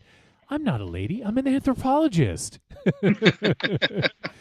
Fucking ridiculous. And then we get like a 1-up. You guys know the fucking Predator handshake, right? Between Arnold and Carl Weathers. Yeah. We get like 4 dudes doing that in this. Did you guys happen to see that? Like towards the end, they like toss each other a gun and then they do the bro like shake, and then 2 other guys get involved. So it's like a 4 dude bro shake. Yeah. Bro shake medley with like, let's fuck shit up, bro. Yeah, bro. None of them yoked at all. Yeah. No, they're not. None of them are muscly. So, like Carl Weathers or Schwarzenegger. We have first time Mike popped in chat room, and he says Lady Terminator is an experience to be sure, and he said that guy had an amazing mullet, and also added there were more dick shots than RoboCop. And he also said Lady Terminator is a personal affront to Ares. Thank you. And actually, Carlos got a shout out on YouTube. DL Cruz says you're a gosh darn national treasure, Carlos. Oh, thank you, boss. We're sorry. The views of Trick or Treat Radio do not reflect on Carlos. Oh shit! And give him a raise. Right, Raven Shadow? We'll talk about it at work. Yeah. Raven Shadow, give Carlitos, give him a his annual review, Raven Shadow. How would you do that? I would say I appreciate all you bring to the team and your effort, and I look forward to your contributions in the future and expanding your growth. I would give you a 4 because you exceed expectations. Not a 5? You can't get 5s. In fact, that's like walking on water every day. But no, I look forward to continue. I appreciate your contributions to the team, and look forward to continuing your growth moving forward. What kind of raise are you going to give him? Low. $10. $10 an hour raise. I'm not sure what is he getting cost of living or what? At least. Yeah, I live in California, so I need a little bit more. Come on, man. open up that fucking fat ass wallet you carry around. Yeah, we'll slow it down. There's some. Not that wallet. No, he got rid of it. Marion set him straight. Yeah, Marion's fixing me. Yeah, it's a long, arduous process. It's been a long 3 years, I'm sure. For her. Yeah, it's not only like with the pandemic, but probably seems like it's been like at least fucking 9 years. Yeah, the pandemic probably helped me. Relationship. Yeah. It's a marathon, not a sprint. So, all right, Carlos, you get at least cost of living. I don't know what cost of living's out there, but 3%. Okay. I have to calculate it, but yeah. So hopefully your boss heard that. Yeah. Oh shit. Do you have to do annual reviews of Raven Shadow work? Yes. That must be an experience. Yeah, it's fun. Talk about premium content. Holy shit. I have the feeling we just heard every one of his annual reviews. You did. For sure. You definitely did. Yeah.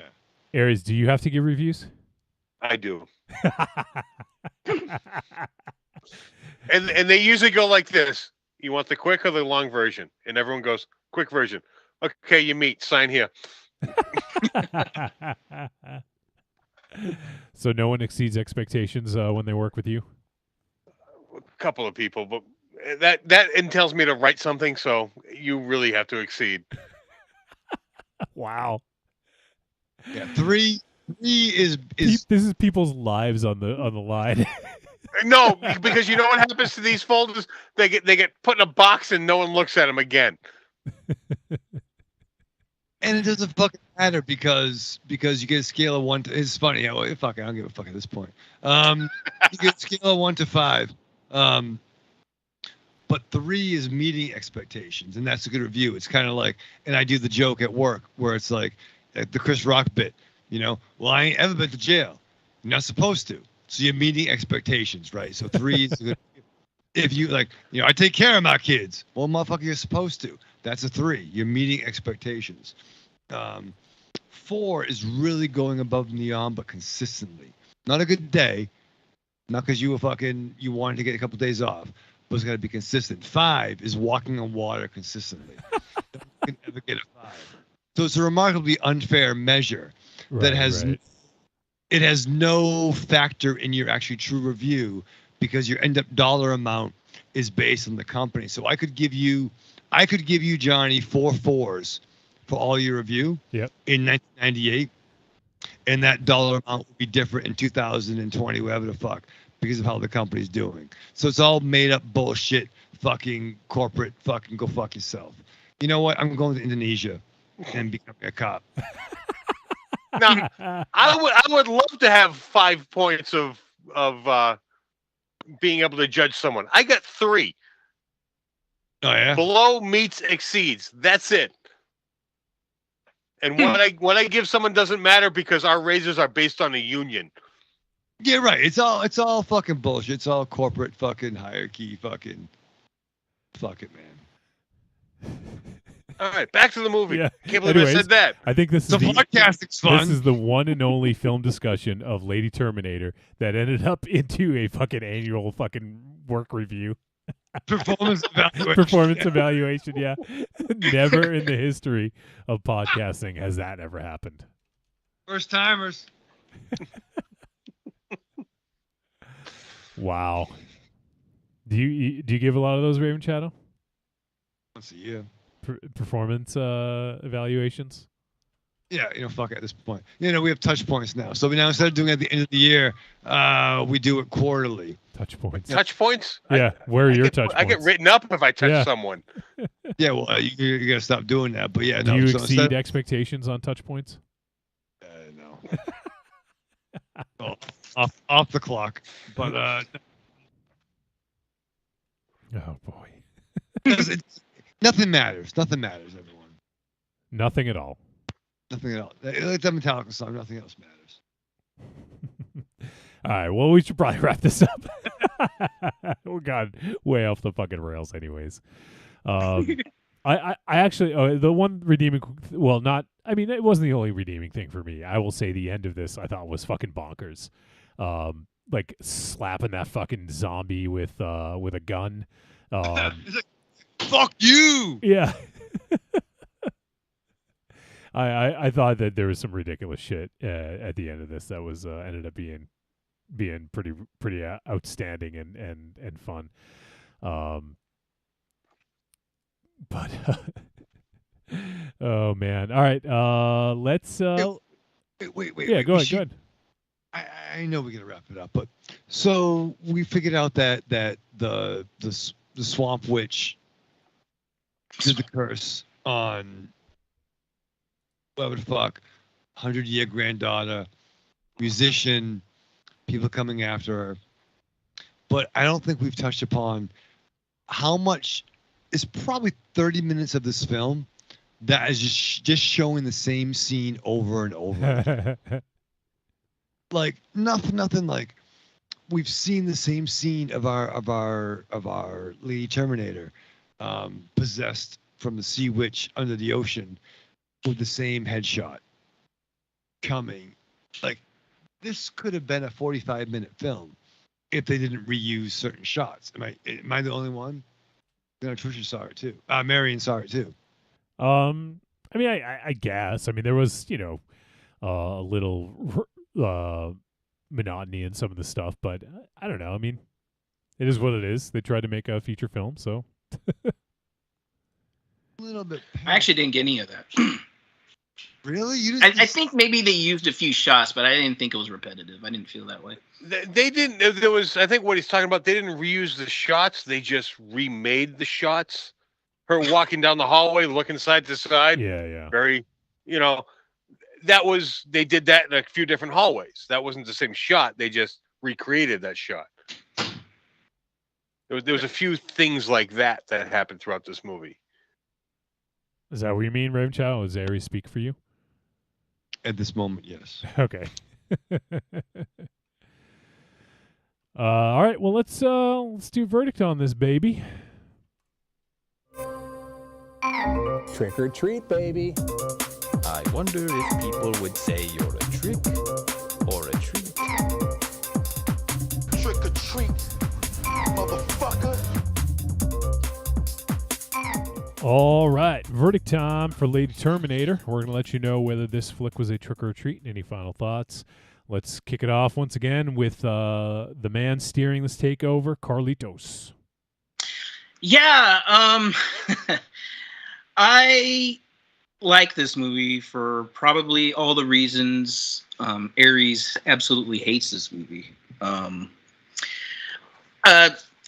It's not it's not a movie. It's like one of those, say a cliche thing. It's a so bad it's good movie, and I think it's very entertaining one. It completely rips off. Like after maybe the Queen of the South Seas thing is done, it basically turns into Terminator. But I like the lady who played after she becomes a Terminator. Her acting before that's pretty damn awful. But when she turns into the lady Terminator, I thought I liked the look that she had. I think she played the role good. I think she was game for it. And, she just did what the director asked her. And I think this is her only movie, as far as I read. She became a fashion writer after this. She was actually something of a fashion model and became a fashion writer. And I think she's active on Facebook. I found out a little bit anyway. But I have actually no idea what she looks like these days. But yeah, I thought it was fairly fast paced. The action wasn't bad. It's goofy as hell. Maybe some of the editing's a little rough in spots, but I don't know. I enjoyed this movie. For me, it's going to be quite rewatchable. For me to enjoy all the great stuff that we all enjoy, like the Terminators, the Aliens, the Predators, and stuff like that. I have an affinity for the bad ripoffs, like this film, RoboWar, Shocking Dark, which are, if you think this movie's bad, Aries. But yeah, to me, this is a treat. I just, on the basis of being this B-level, Z-level, just kind of goofy exploitation movie that completely rips off Terminator but then adds its own flavor to it. Yeah, and that's it's a treat. To me, it's a fun movie. I enjoy it a lot. All right. So it was a treat for Carlitos. Aries, let's just make it official. Yeah, it's no surprise. Yeah. I hated this movie. I don't know why anyone would even bother watching it, and I don't even know if I'd watched it back in the day would have the nostalgia of watching it now, because this isn't what I like in that type of movie from back in the day, because this almost feels like they're trying to, be, over the top, the cult for cult's sake that a lot of films are doing nowadays. This feels like it's almost trying too hard, even though they're not, because it wasn't a thing back in the day. There is very, very little redeeming about this movie, and I can't even imagine even putting this on for background noise.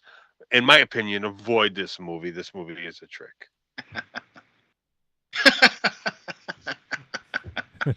Trick! But Aries, it's better than Van Helsing. I wouldn't even go that far. I think it is a lot better.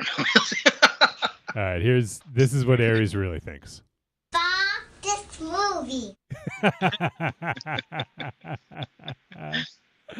I forgot about all these sound bites. I'm gonna play one more. I'm not gonna go too nuts with him because this one always makes me fucking laugh. I'm gonna do a fucking Russian leg sweep in a pile of donkey nuts.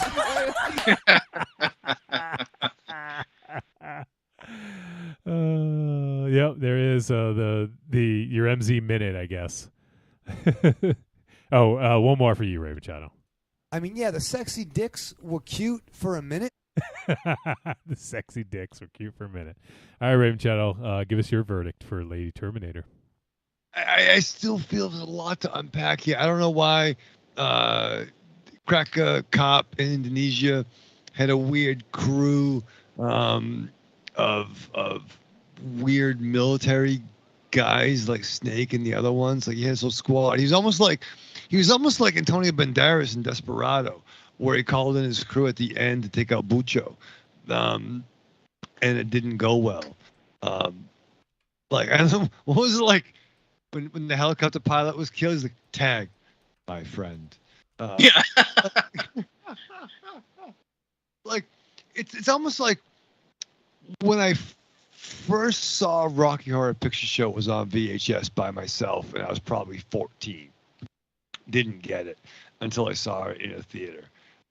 This is this is dudes hanging out, getting fucked up, maybe doing some blow and having some beers, and goofing on it. But that's what this kind of movie is. Yeah, definitely. You don't gotta do blow, but I'm just saying, like, guys who are hanging out. This is absurd. There's a weird strike team at the end with a mullet dude, and like literally everyone's. It's all for this granddaughter of the dude that fucked over the sea hag years ago. And our cracker Indonesian cop is all his friends' kids. A lot happens here. I don't even fucking know. Is it Casablanca? No. It's not. But it's a weird fucking shepherd treat of weirdness that you got to watch with your friends when, wear your mask, get vaccinated, get a booster. It's fucked up. Yeah. All right. So what you're saying, it's a movie. Yeah. For me, I'm gonna go I'll go flat out treat. Aries is closing his eyes. He was like, "Please don't say it." I think he froze. Actually, yeah, he did. That's funny. He was like closing his eyes, and then he froze. He's so pissed at us that I think he left. No, I just kidding. But no, I mean this. I'm glad I saw this, Carlitos, and this is one that I've had on my radar for a while, and I just hadn't seen. So, it's good to kind of check off the box and say I've seen it now. And yeah, it's not one I'm going to revisit often, but I mean, I could see playing this in a situation where there's several people hanging out, and you got to see this fucking ridiculous movie. I think that's kind of the best sort of platform for it. This would be a fun midnight movie, going to a theater with a bunch of people and seeing, oh man, I forget what that's like. What's that like? Go to a theater with a bunch of people, seeing a midnight movie. But yeah, I think that would be the best setting for this, and I think that would actually elevate it and make it a lot more fun than just watching it alone on a computer screen, But yeah, I'd say it's a treat. It is a ridiculous movie, and if you're a fan of Grindhouse, of like spoofs, Indonesian cinema, and not even really Indonesian cinema, I wouldn't even necessarily call it like a indicative of that, but it is certainly a curiosity and an oddity at the same time. So check it out, Lady Terminator. It's available out there somewhere. I think it's on YouTube actually, but there you go. That is our discussion of Lady Terminator. So hopefully we get Aries back. I don't know what happened there, but we did lose him on the Skype call. He might have lost internet or something. But we'll see if we can get him. You said treat. You just had enough. Yeah, he's like, this. I can't take this anymore. So next week, let's see. We have a mystery guest next week. Raven Shadow. You excited about another mystery guest? Yeah, I don't know who it is, but I'm excited. And it's not a mystery movie, and we know what we're doing. We're going to be doing the recently nominated for an Oscar. Oh, there's Aries. Hey, Aries, he's back. Right. Yeah, my internet crashed. Sorry. It's okay. We thought you were so offended by the movie that you just fucking peaced out. Oh yeah, no. It was funny. I heard the child fuck that, and then it was blank, and I'm like, what the fuck is going on? Like, then I've been running around trying to figure it out.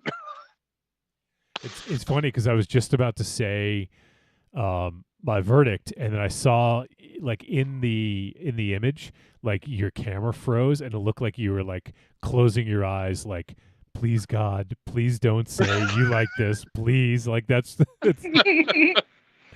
was like the feeling I got from what your look. Actually, your camera's still frozen. Let me it's on my end. It's frozen. Okay, there we go. Now we get you back. So, as I was saying, next week we'll be doing a film that was just recently nominated for a couple Oscars, I think. And his last movie won a couple Oscars. And looking forward to checking out. It is the latest film from Guillermo del Toro, Nightmare Alley. We're going to check that out.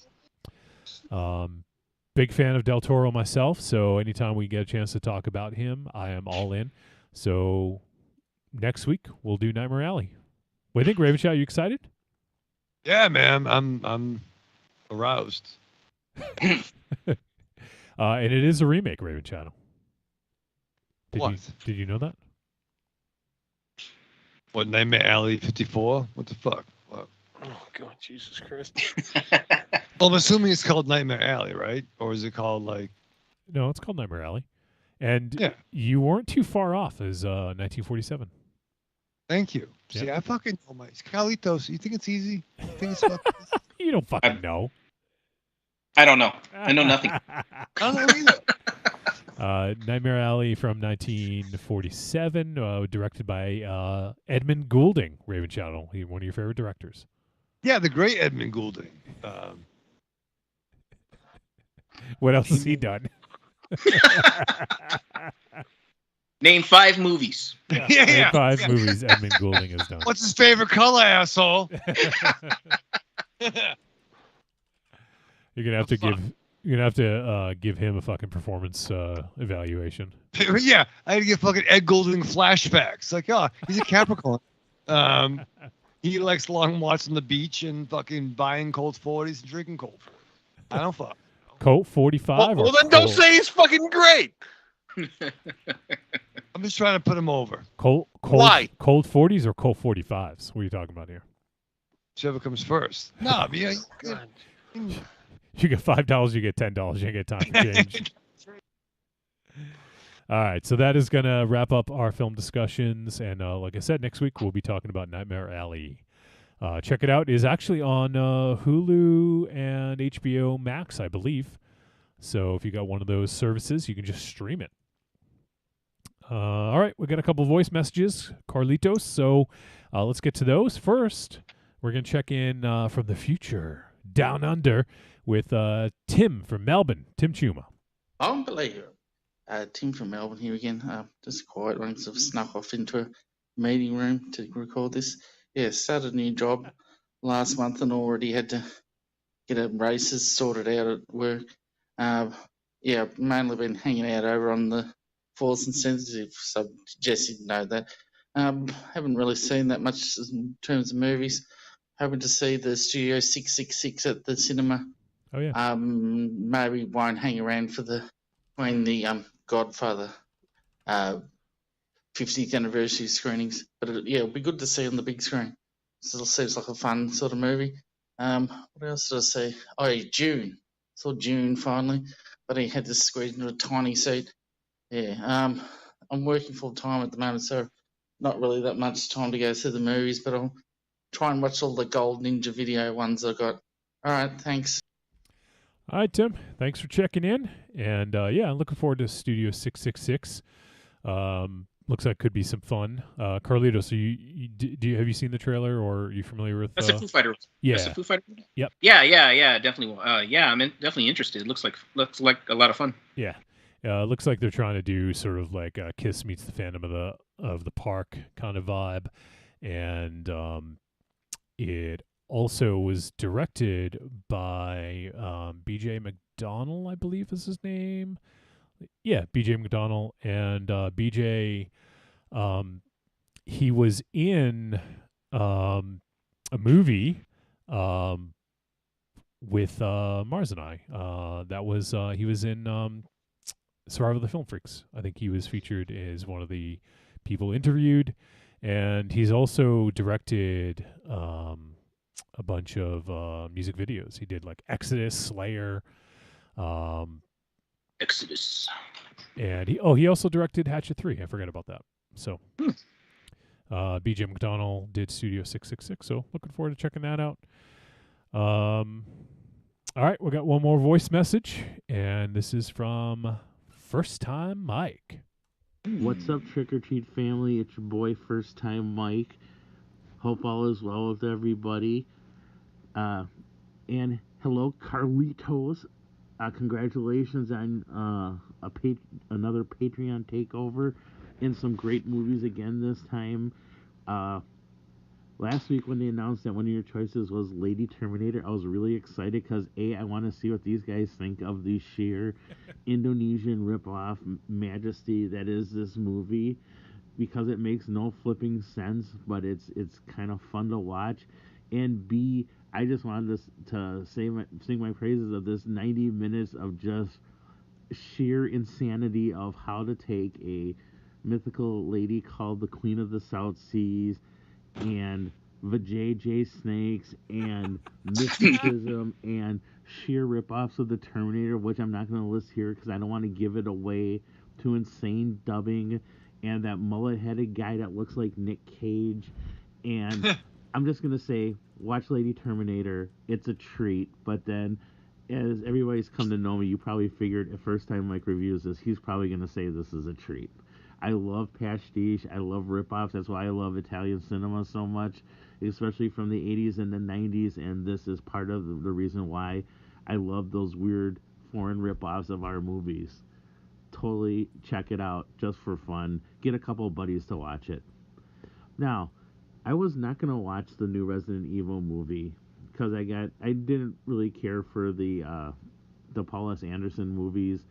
And I'm not much of a video game player. I am familiar with Resident Evil from the novel series and the comic books, and there have been several fan-made RPG adaptations of it where it gives all the lore and the creatures and stuff. So I'm familiar with Resident Evil, but I haven't had I played the video game series connection that a lot of people have with it.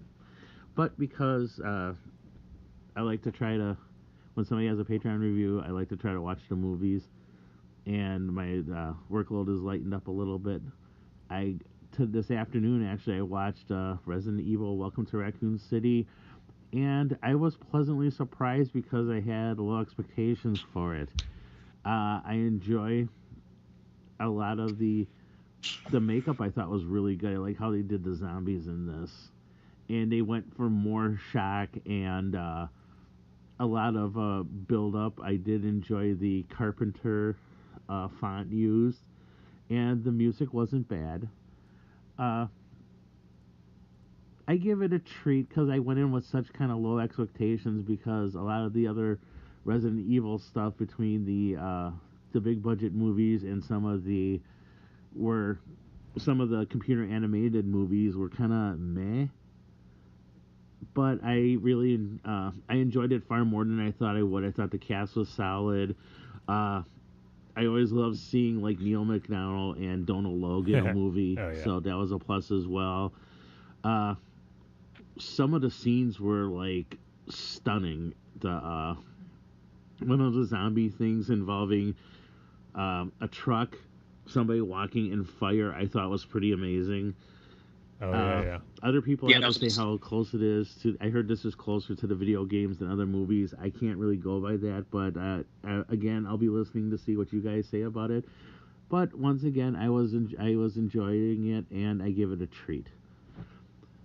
Also, with all you guys snow you've been having, I was kind of concerned about Aries. So hey, Aries, are you doing? You're doing okay, and just hoping all the best for you, dude. I know it's a lot of. I remember they said that you do a lot of the snow plowing, so be safe out there, my friend. I always like hearing you getting really crazy in this review and arguing your point with everybody in sight is very entertaining. So this is First Time Mike, wishing everybody a good night, good week, and please be safe.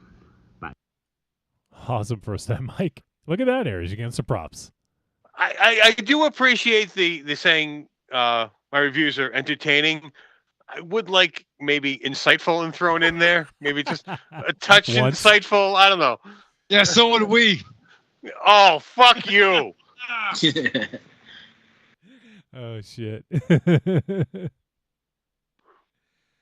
And had some nice words for Carlitos there. So awesome. Yeah, first thank time, you. Mike. Yeah.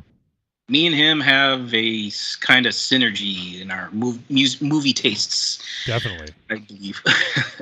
Yeah. Definitely. I would agree with that. First time Mike's a great dude. Love hearing from him. Love his input. So we appreciate it, first time Mike, and thanks for calling, man. And you guys are both kind of right on about Aries. And also it's funny, EF just popped into the YouTube chat and he says, "Hi everybody, sorry I'm late for what I'm assuming was Aries hating on Lady Terminator." Your reputation precedes you, Aries. I think on your performance evaluation, you're going to get a meets expectations on this one. Just meets. I think needs additional help. Yeah. Get a 2. Get a 2. Oh man. So, fucking judge someone's life by fucking numbers, you fucking corporate cunts. Sorry. Wrong. All right. Well, I think that's it for voice messages. So I think we're gonna wrap shit up. And let me just double check. Yeah, I think we got all the voice messages. Got all the chat caught up. Yep. Okay. So I think we're good to close things out. Carlitos, man, it's always a pleasure to hang out with you, and appreciate you bringing us some cinema we hadn't seen before. Once again, House Who last time, and Lady Terminator. Those that's some fucking heavy hitters right there, man.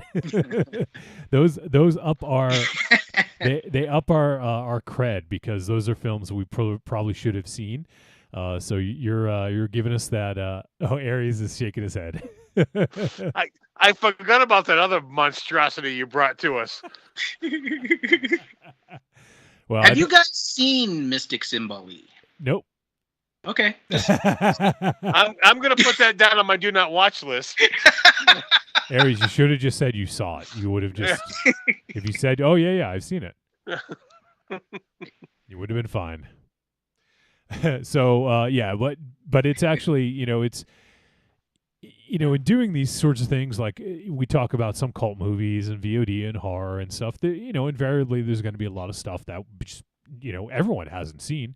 So we all have blind spots in our watching, but it's almost like this is like, I mean, we don't get paid to do this. We get Patreon money, but that goes right back into the podcast. But it's almost like we have to do it because it's for the show. So it always helps to watch films when you have to do it, because otherwise you just wouldn't be able to watch everything. There's just so many films out there. So I, for one, appreciate you, Carlitos. I'm glad I saw Lady Terminator, and I would have seen Resident Evil probably at some point anyways. So I appreciate what you brought to the table and for your contributions. And please, you have platform. If there's anything you want to talk about, anything you want to plug, anything like that, it's all yours now. Not a whole lot right now. I did announce I was setting up a podcast with my buddy. Awesome, that's still going on. We have our plans and agenda written down. It's just a matter of getting up and doing it. But kind of slow going. I'm doing school now, so trying to concentrate on that. And so, I'm on the social medias. Trick or Treat community knows where to find me. And that's all. That's it. That's all I got. Well, I will give you just a smidge of advice. Mm-hmm. If you plan too much, it'll probably never happen. Or right. it's like a snowball that rolls down the hill, and the longer it takes, like the heavier it gets and the more like overwhelming it seems. Mm-hmm. Honestly, what we did when we started was we talked about it a couple times, and then I just, I said, "Oh, let's fucking do it. Let's just do it. Let's start this week. Let's pick a day. Let's do it." And then we did it, and then now almost 10 years later, we haven't stopped. So right. there is always time to make it better, to improve.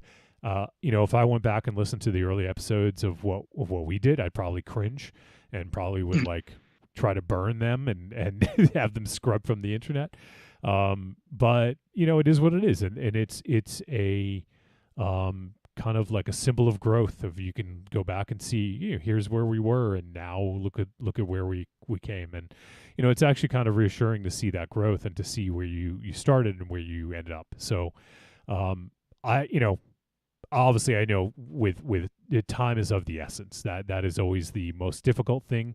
So, and being back in school and all that stuff, you got a family, all that stuff, it can be difficult. But if it's something you want to do, I would just pick a date and just fucking do it. And then, you know what? If you want people to listen to it, just send it to people like individually to get feedback. I think that's always a good thing to do as well, to get some feedback, to find out like what people think of it. But really, that's the best way to do it. Just fucking do it. And if you're not sure of the full format, it'll find its way. It'll find its way there. Raven Shadow, you have anything to say about that? Yeah, what Johnny said. Yeah, Raven Shadow's advice to start a podcast is find someone who knows what they're doing and hold on to their coattails. Listen, wow. Wow. Okay, fine. Should be in the back, but I feel I contributed a lot. But I don't know. I don't do the wheels of steel, but I did fucking contribute. Oh shit! Hold on. DL Cruz, Carlito's boss just commented. He said, "First time watcher, this was entertaining. You all get a 4." That was amazing. Pretty good. That's really good. That's really good. That's on a 5 scale. Yeah. They always look at just 3. You want to get to 3, but he gave you 4. Yeah, we exceeded expectations. Yeah, we didn't walk on water like Jesus, but exceeded expectations. I'll take that.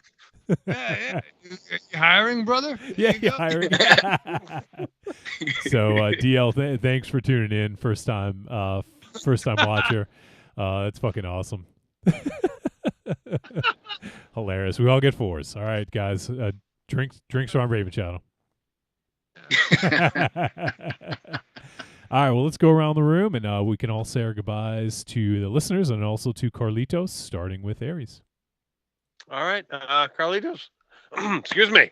Carlitos. It's getting choked up with having that. You on. It's getting choked up with that 4. Get it a little. God damn it! Just always a pleasure to have you on. Next time, pick better movies, motherfucker. And goodbye. Oh shit, Raven Chow. All right. First of all, Carlitos, I'm embarrassed by Aries' comments. Use of Aries not speak for Wolfie and I. But no, I would give you a 5, brother. And there's some weird fucking movies. Don't get me wrong, but like it's something different. And I love you, and we should hang out. You should come over. Because how far really is fucking California to Massachusetts? It's not only 3,000 miles, but it's about. Raven Shaw, how far? Like, if you were to drive 3,000 miles, how long would that take you? I don't fucking know. How many cigarette smokes is that? A lot. Yeah, you eat like 10 cartons. Yeah. But what I'm trying to say is, I love you, brother. Thank you so much. Text me. And live fast, love hard, survive with the mask on. Text me. The fuck. I already said most of what I was going to say, Carlitos, but once again, these Patreon takeovers are always a ton of fun, but really what it's about is celebrating the people who are like helping us. And like, I mean, we're just a bunch of assholes, as we've always maintained, so I don't feel like we or anything. We're not above anyone else. We just have a platform. That's it, but for us, like, I want to make sure that you guys have fun doing this, and because it's hard-earned money, and we understand. And so Carlitos, this is your second one. I really appreciate it. So thanks for all your support, for your friendship and everything. And once you do get that podcast going, if you ever do, obviously, let us know. Let us know what the name is, where people can find it, and we'll let people know so they can check it out. So thanks again, Carlitos. Always a pleasure, man. And we'll definitely catch you on Blackout Tapes, on online, and on the next takeover. So, well, that is going to do it for the episode. We appreciate all you guys tuning in, everyone who contributed to the live show, whether it was with comments in the chat room or voice messages. If you guys ever want to reach out, you can go ahead and send us a email or a voice message. Send it to podcast@trickortreatradio.com. We'd love to hear from some new folks and some old folks and some regulars. But that's going to do it for this one. And as I mentioned, actually, I didn't even mention this earlier. We're on episode 498. We're 2 away from 500. So we have some plans for 500. I think as the milestones get higher, we're less inclined to do major things.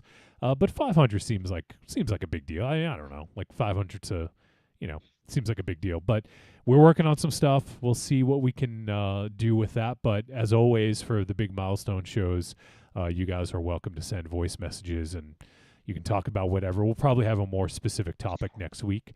But, if you guys have thoughts, memories, anything like that, send them, and just put in the subject episode 500, podcast@trickortreatradio.com.